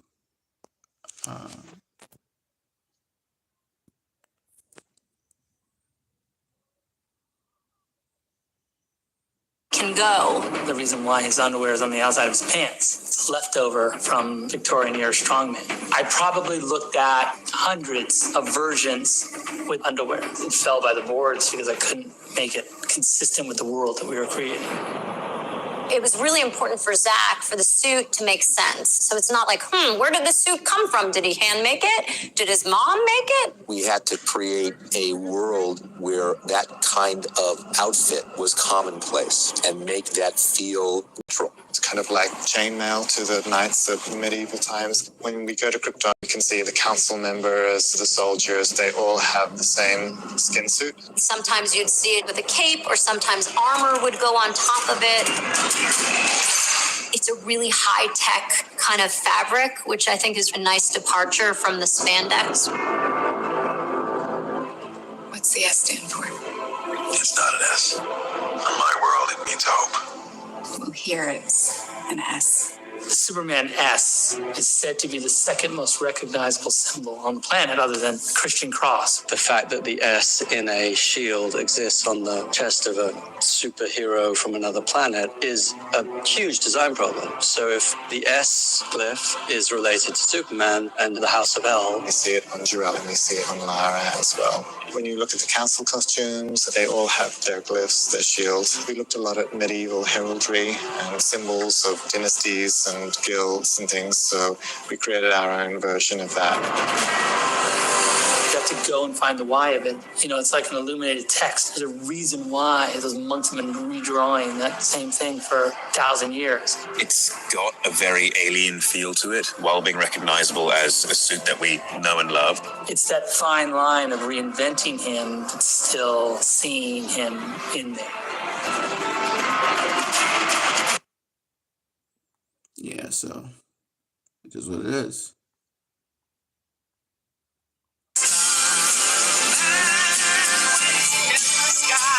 That's just a fan making fun of everything.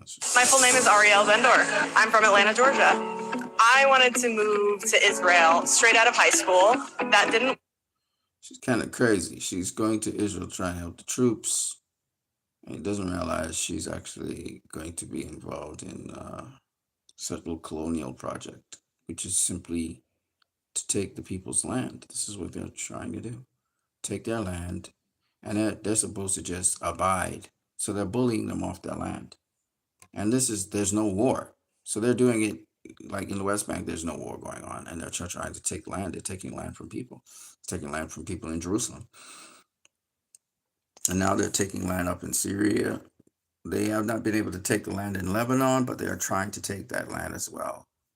So, and they're threatening Jordan as well. So if you think that Israel is in this to kumbaya and have peace with people, you're mistaken, and you're mistaken heavily, you know. So, this is where we're at. Now, with respect to what do I have to say about Zack Snyder and with respect to this particular topic, Gal Gadot and stuff. People were saying, well, Gal Gadot, she's supporting Israel, and Ezra Miller, he's got all these allegations behind him. Here's my thing on this, okay? Gal Gadot is an actor. She's supposed to represent all people as Wonder Woman. Her thing is she needs to make a statement that shows that she is not in support of what's happening to the Palestinian people. She has to make a forthright statement, and that pretty much will solve that problem. With respect to Ezra Miller, he's been cleared of a lot of the stuff that they made allegations for, which is a smear campaign on him. But Ezra, again, he's a great actor, so he's going to do well in movies. And people forgive you when you're a great actor once, the allegations don't keep popping up all the time.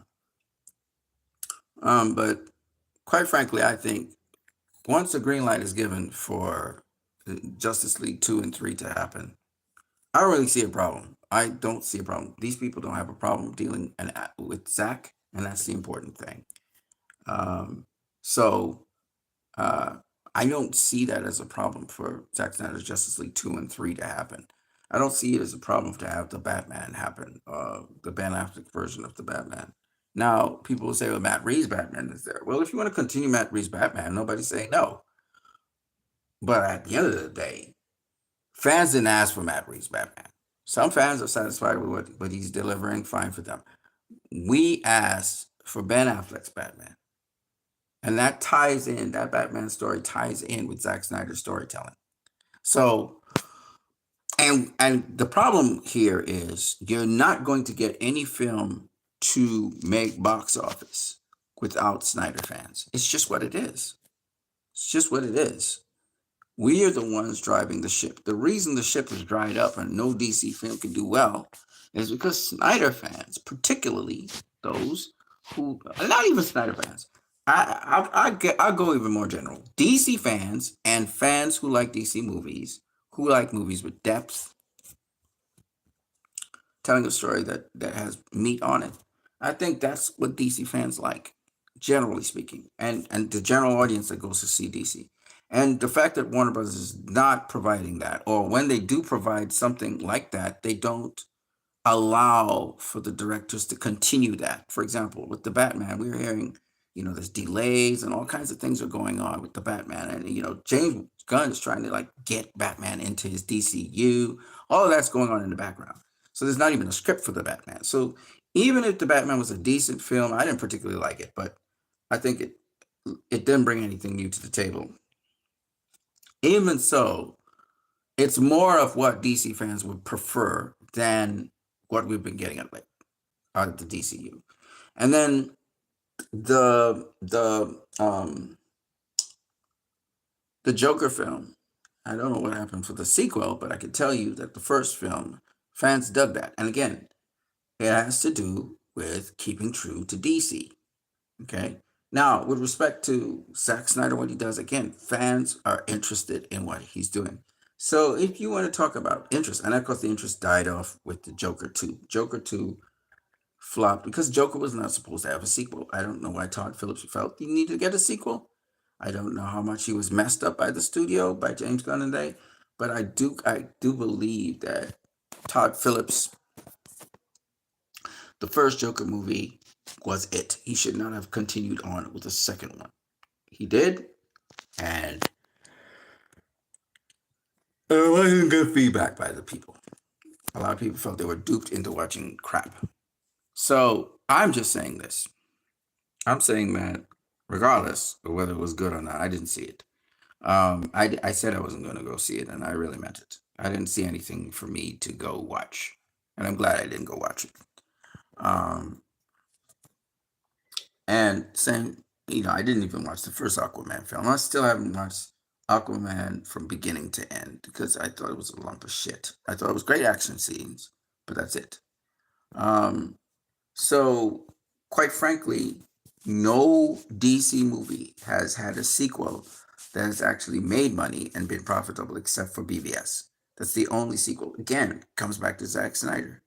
We just continuously keep on coming back to Zack Snyder. We just keep on coming back to him. And the reason is because that guy had a vision for DC. James Gunn does not have a fucking vision for DC. He doesn't even understand or know DC. He doesn't understand the demographic he's dealing with. He understands the demographic that speaks his language, which is Marvel language. The demographic that's more Marvelized. And they're not the majority of DC. And that's how I know James Gunn is not going to do well with this film. He only sees things from one perspective. He does not understand the DC mind. He does not understand the DC audience. He talks about I grew up on DC comics. That's different to movies and what the DC audience wants to see. And this is not what they want to see. So the first thing he did wrong was put on the trunks. He shouldn't have done it. And, he's being driven by David Cornsweet. He's letting the horse move the carriage. And he's going to be burnt for that. And he's trying to back out of it by saying, this wasn't really my idea, it's David. And he's trying to palm it off on David. But no, you're the director. You have the final say. You have to tell David, well, you know what, we're not working with that. Okay? Even in Lewis and Clark, when Clark came out with the trunks, he never came back with the trunks after that. Why? You know why?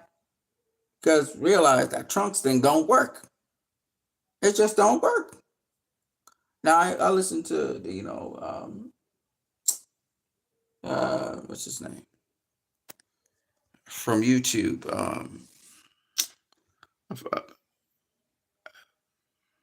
Tyrell Magnus, right? And he's talking about I can work the trunks into the situation. No, you can't. No, you can't, Tyrell. This is it. Trunks is yesteryear shit. Nobody wants to see nobody in no trunks. Okay?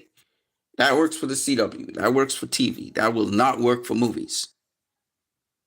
And so these are all big mistakes that James Gunn is just doing, and it just turns people off. I know the Suicide Squad, he turned me off with the cursing and the stupid, sort of dumb edgelord humor.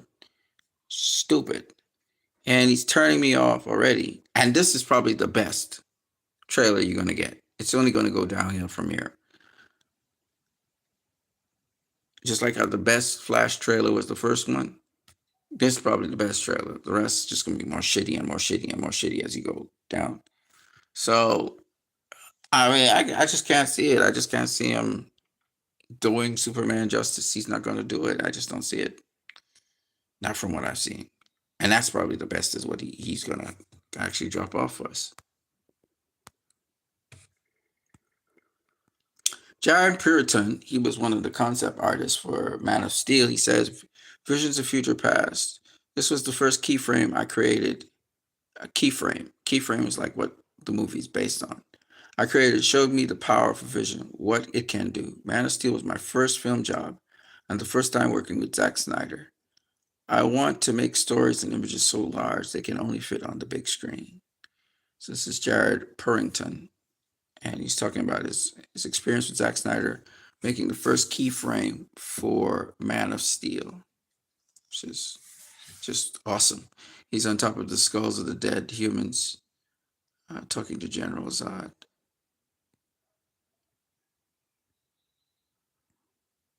There's a Zionist, and he's bullying people in Japan, in Tokyo, Japan.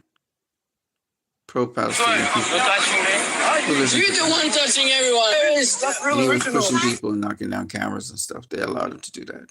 Palestinians begged for their lives and of their children, and the West said no. It's now time for humanity to say no to the Western world order in response. Boycott, divestment, sanctions, general strikes, direct action. Never let this evil prevail. I would say this to Tiberius. I told him what you have to do to take action. You have to file injunctions in courts. And then you have to get warrants. And you have to go into companies and places. You have to freeze accounts of companies and places. To go into there. And you have to encourage people to do strikes. You have to encourage people to sabotage because in keeping with the laws. So that's how it has to go. And you have to do whatever it takes to make sure the shipment of arms don't get to Israel. You have to do that in the European countries, and you have to do that in the Arab countries, and you have to also do that in the American countries. You just have to do it. You have to do it. You have to fuck up any ships going to Israel. You have to fuck up any planes going to Israel. Shoot them down, whatever.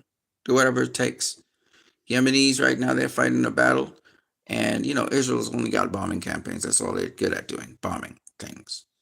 So if they don't have no bombs, they can't do shit. If they have no gas and oil, Turkey needs to shut off the fucking oil to Israel. Okay? And the people, y'all need to put pressure on the government. And you have to start sabotaging shit to make sure that the oil doesn't go across to Israel. That's what you guys have to do. You literally have to take action now to actively, and it'll be in keeping with the spirit of the law, and that's what matters. Civil disobedience is that. You have to keep on upping the ante, upping the ante, upping the ante. You know, Israel thinks it's broken the supply chain to Hezbollah. Okay, we're gonna break the supply chain to you. You're not gonna get no fucking oil. You're not gonna get no electricity. You're not gonna get, you know, you have to do this. You have to, no arms to you, no money to you. America's holding them up right now. The economy is very fragile. So that's what needs to happen. Concrete steps, not just talk, not just strikes.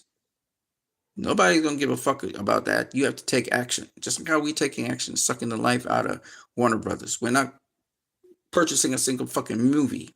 Whoever wants to compromise and do that, that's on them. But most of us are not going to do that. We're just not going to want. Same thing has to happen. All right. Now you have to directly go to the companies that are doing the trade with Israel, and you have to shut those fuckers down. You have to get laws. You have to use the Leahy law in the United States of America.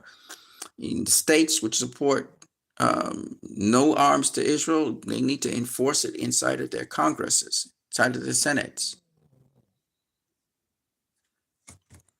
That's how you do it on a localized level. It doesn't matter what the federal government says. The localized level, you guys get to decide what happens on the localized level, and that's what you have to do. I already gave you guys the solution to the problem. Now you have to implement it in country by country, state by state, place by place. Australia bans entry of Israelis who participate in the genocides in Gaza. Yeah, of course. That's absolutely right. The whole world's turning against Israel, and they're going to... Congress has paid over $17 million in hush money for sexual misconduct inside of the offices in these buildings.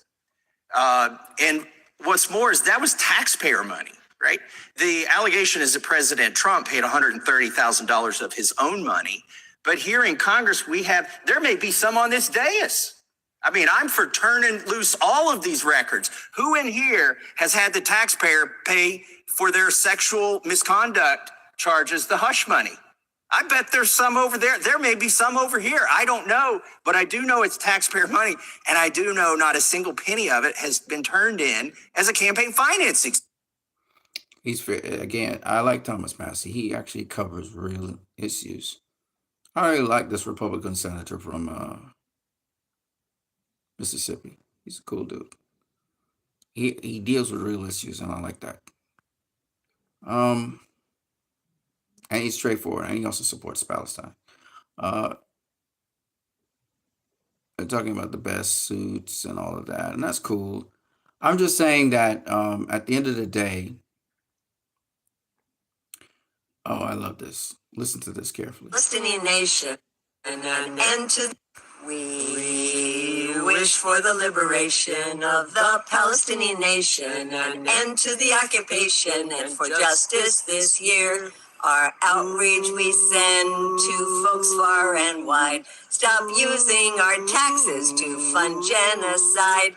We wish for the liberation of the Palestinian nation, an end to the occupation, and for justice this year. The children deserve to live life in peace. It's time for the bombing and killing to cease. We wish for the liberation of the Palestinian nation, an end to the occupation, and for justice this year.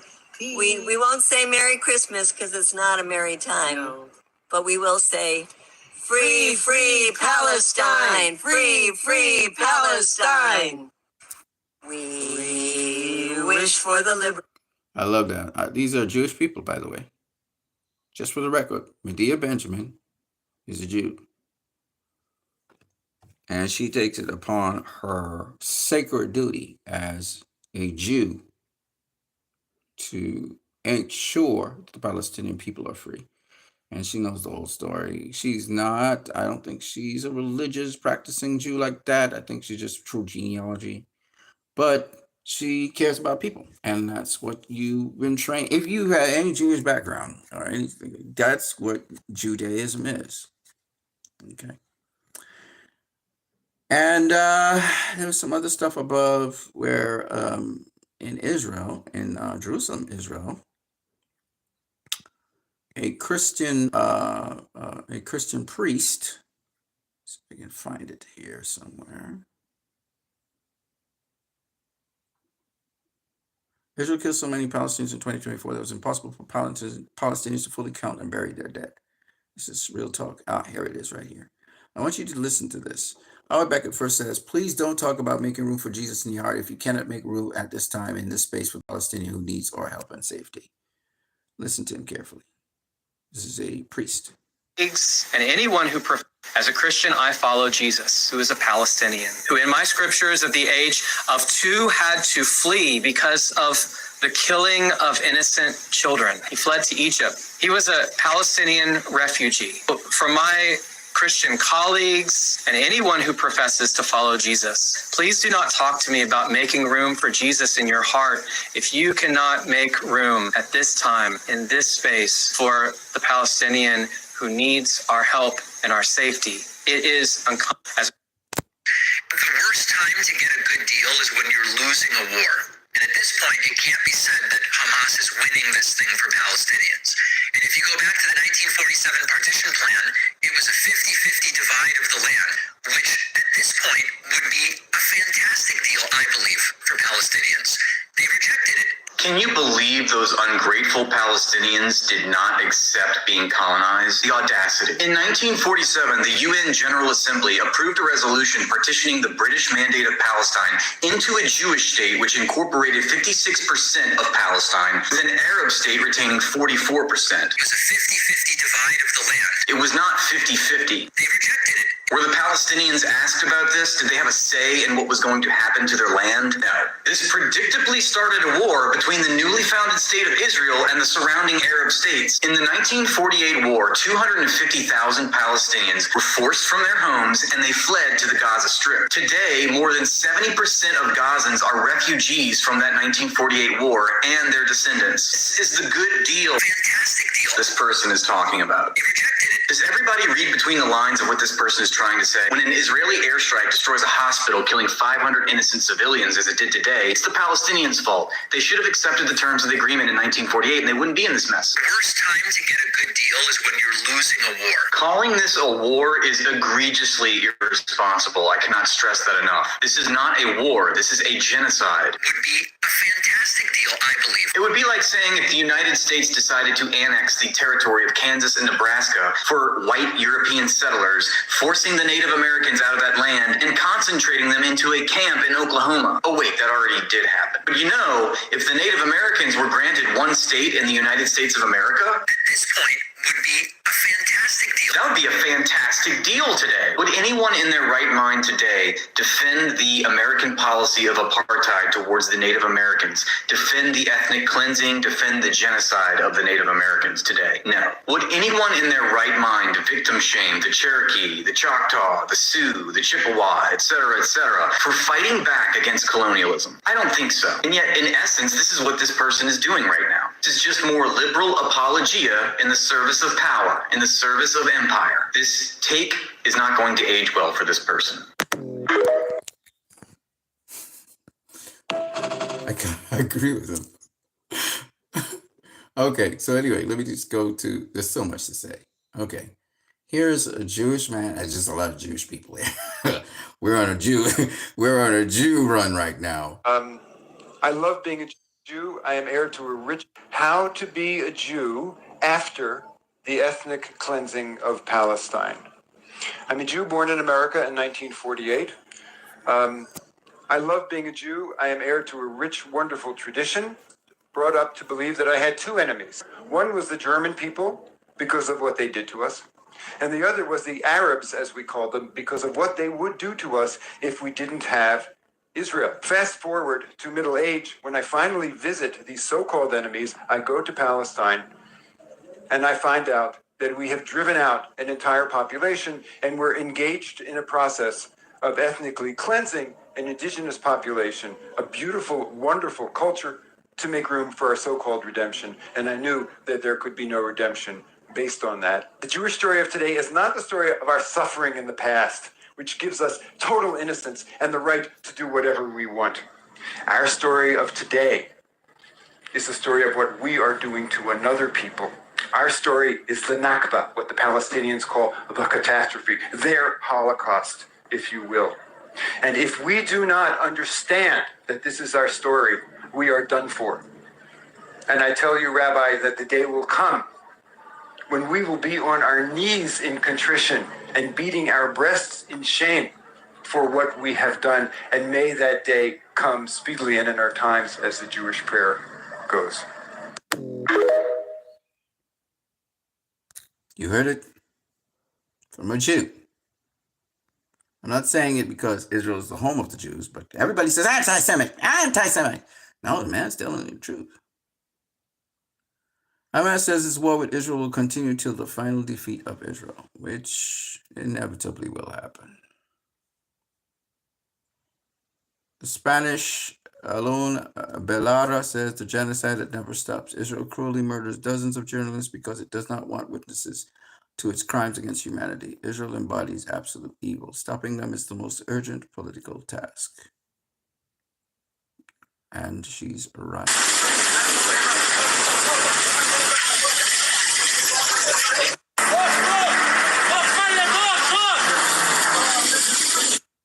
The terrorist state of Israel doesn't want the truth to be told. Foreign journalists are not allowed into Gaza. Plus, over 200 local journalists trying to get the truth to the world have been murdered by Israel. The Israelis want Western mainstream media to control the narrative. They bombed 5 journalists, killing all of them. And you see the press car right there. And they went into a hospital and they gunned down a whole bunch of people. Ireland reiterated solidarity, unbreakable support for the Palestinian people. Yes, listen to this, gentleman. Father Antonius Hanyanya of the Holy Orthodox Church of Jerusalem delivered a powerful message declaring himself both a clergyman and a freedom fighter. If a priest must fight, just as Muslim Sheikh defends children and women, I will go and fight myself. He also spoke about unity between all faiths in Palestine. Here he goes. وأولادنا إذا اضطر إنه رجل الدين يقاتل زي ما الشيخ المسلم بيقاتل دفاعا عن الأطفال والنساء، أنا بقول لك إياها على العلن، أنا بنزل بقاتل. الفلسطيني الفلسطيني رجل دين. أنا بحكي عن حالي، أنا رجل دين وأنا مناضل وفدائي بنفس الوقت. إذا اضطر الأمر أدافع عن إخوتي المسلمين وأولادنا ونسواننا وأطفالنا اللي عم نشوفهم، أنا بدافع عنهم، لازم أدافع عنهم. إذا ما دافعتش عنهم بكون شيطان ساكت أخرس. أنا رح برفع الأذان ويعملوا اللي بدهم إياه. بعدين لما الأذان يرفع، طبعا الأذان في له وضوء وله مليون شغلة وشغلة، ولكن أنا لما حكيت عن هذا الموضوع كان تحديا لتحديات العدو الصهيوني ضد الشريحة الإسلامية اللي موجودة عندنا بفلسطين. والكل بيعرف عندنا بفلسطين ما فيش نعرة طائفية. دعنا ندخل اليوم نعرة طائفية بفلسطين هو دخيل علينا. ما لهوش علاقة لا بالمقاومة. إحنا بالنسبة لنا نحن معنيون. أنا مقاوم، أنا رجل دين مسيحي مقاوم. إذا So,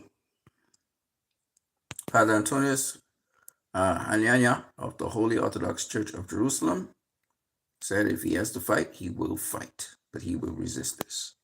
So, not only are we seeing that the Jewish Orthodox Church, a certain sect of them, and the Jewish Orthodox and now the Christian Orthodox Church as well in Jerusalem joining in, and they are all united as one. These people are endemic to the land, so they are going to fight for their freedom. They're going to fight. This is not about Arab. This is not about Muslim. This is about the indigenous people there, the Berber, the Druze, the Jews that live there, the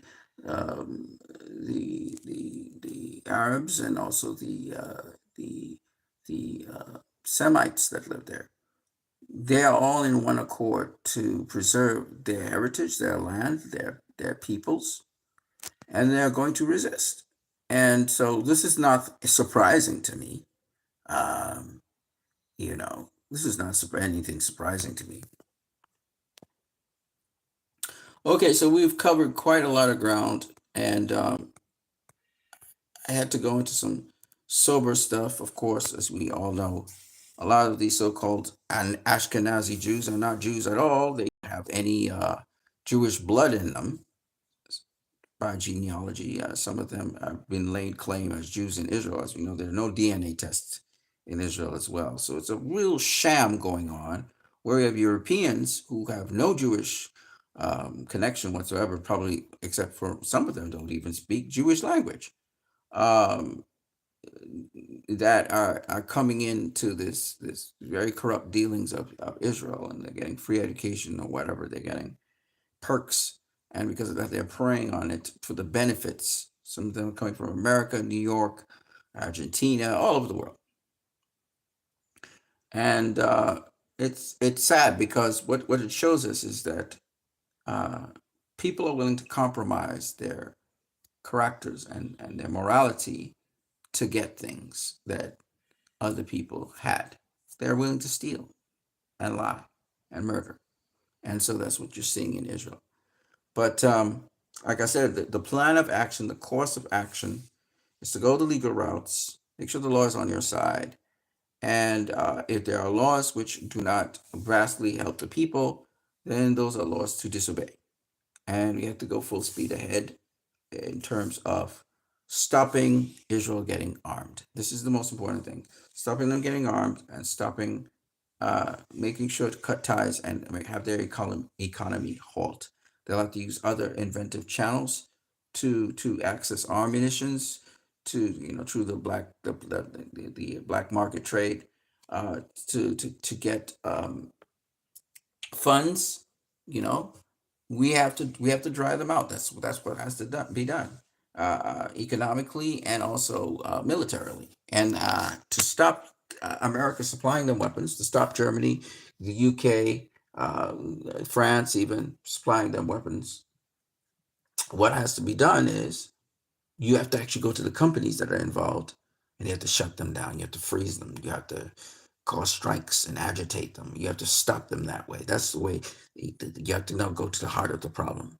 the individual units that contribute, the companies, and you have to shut them down. And you have to make sure the arm of the law is behind you. You have the International Criminal Court. In America, you have the Leahy law. You have the other law that speaks about contravening humanitarian aid, that you do not provide any more aid to countries that have stopped humanitarian aid.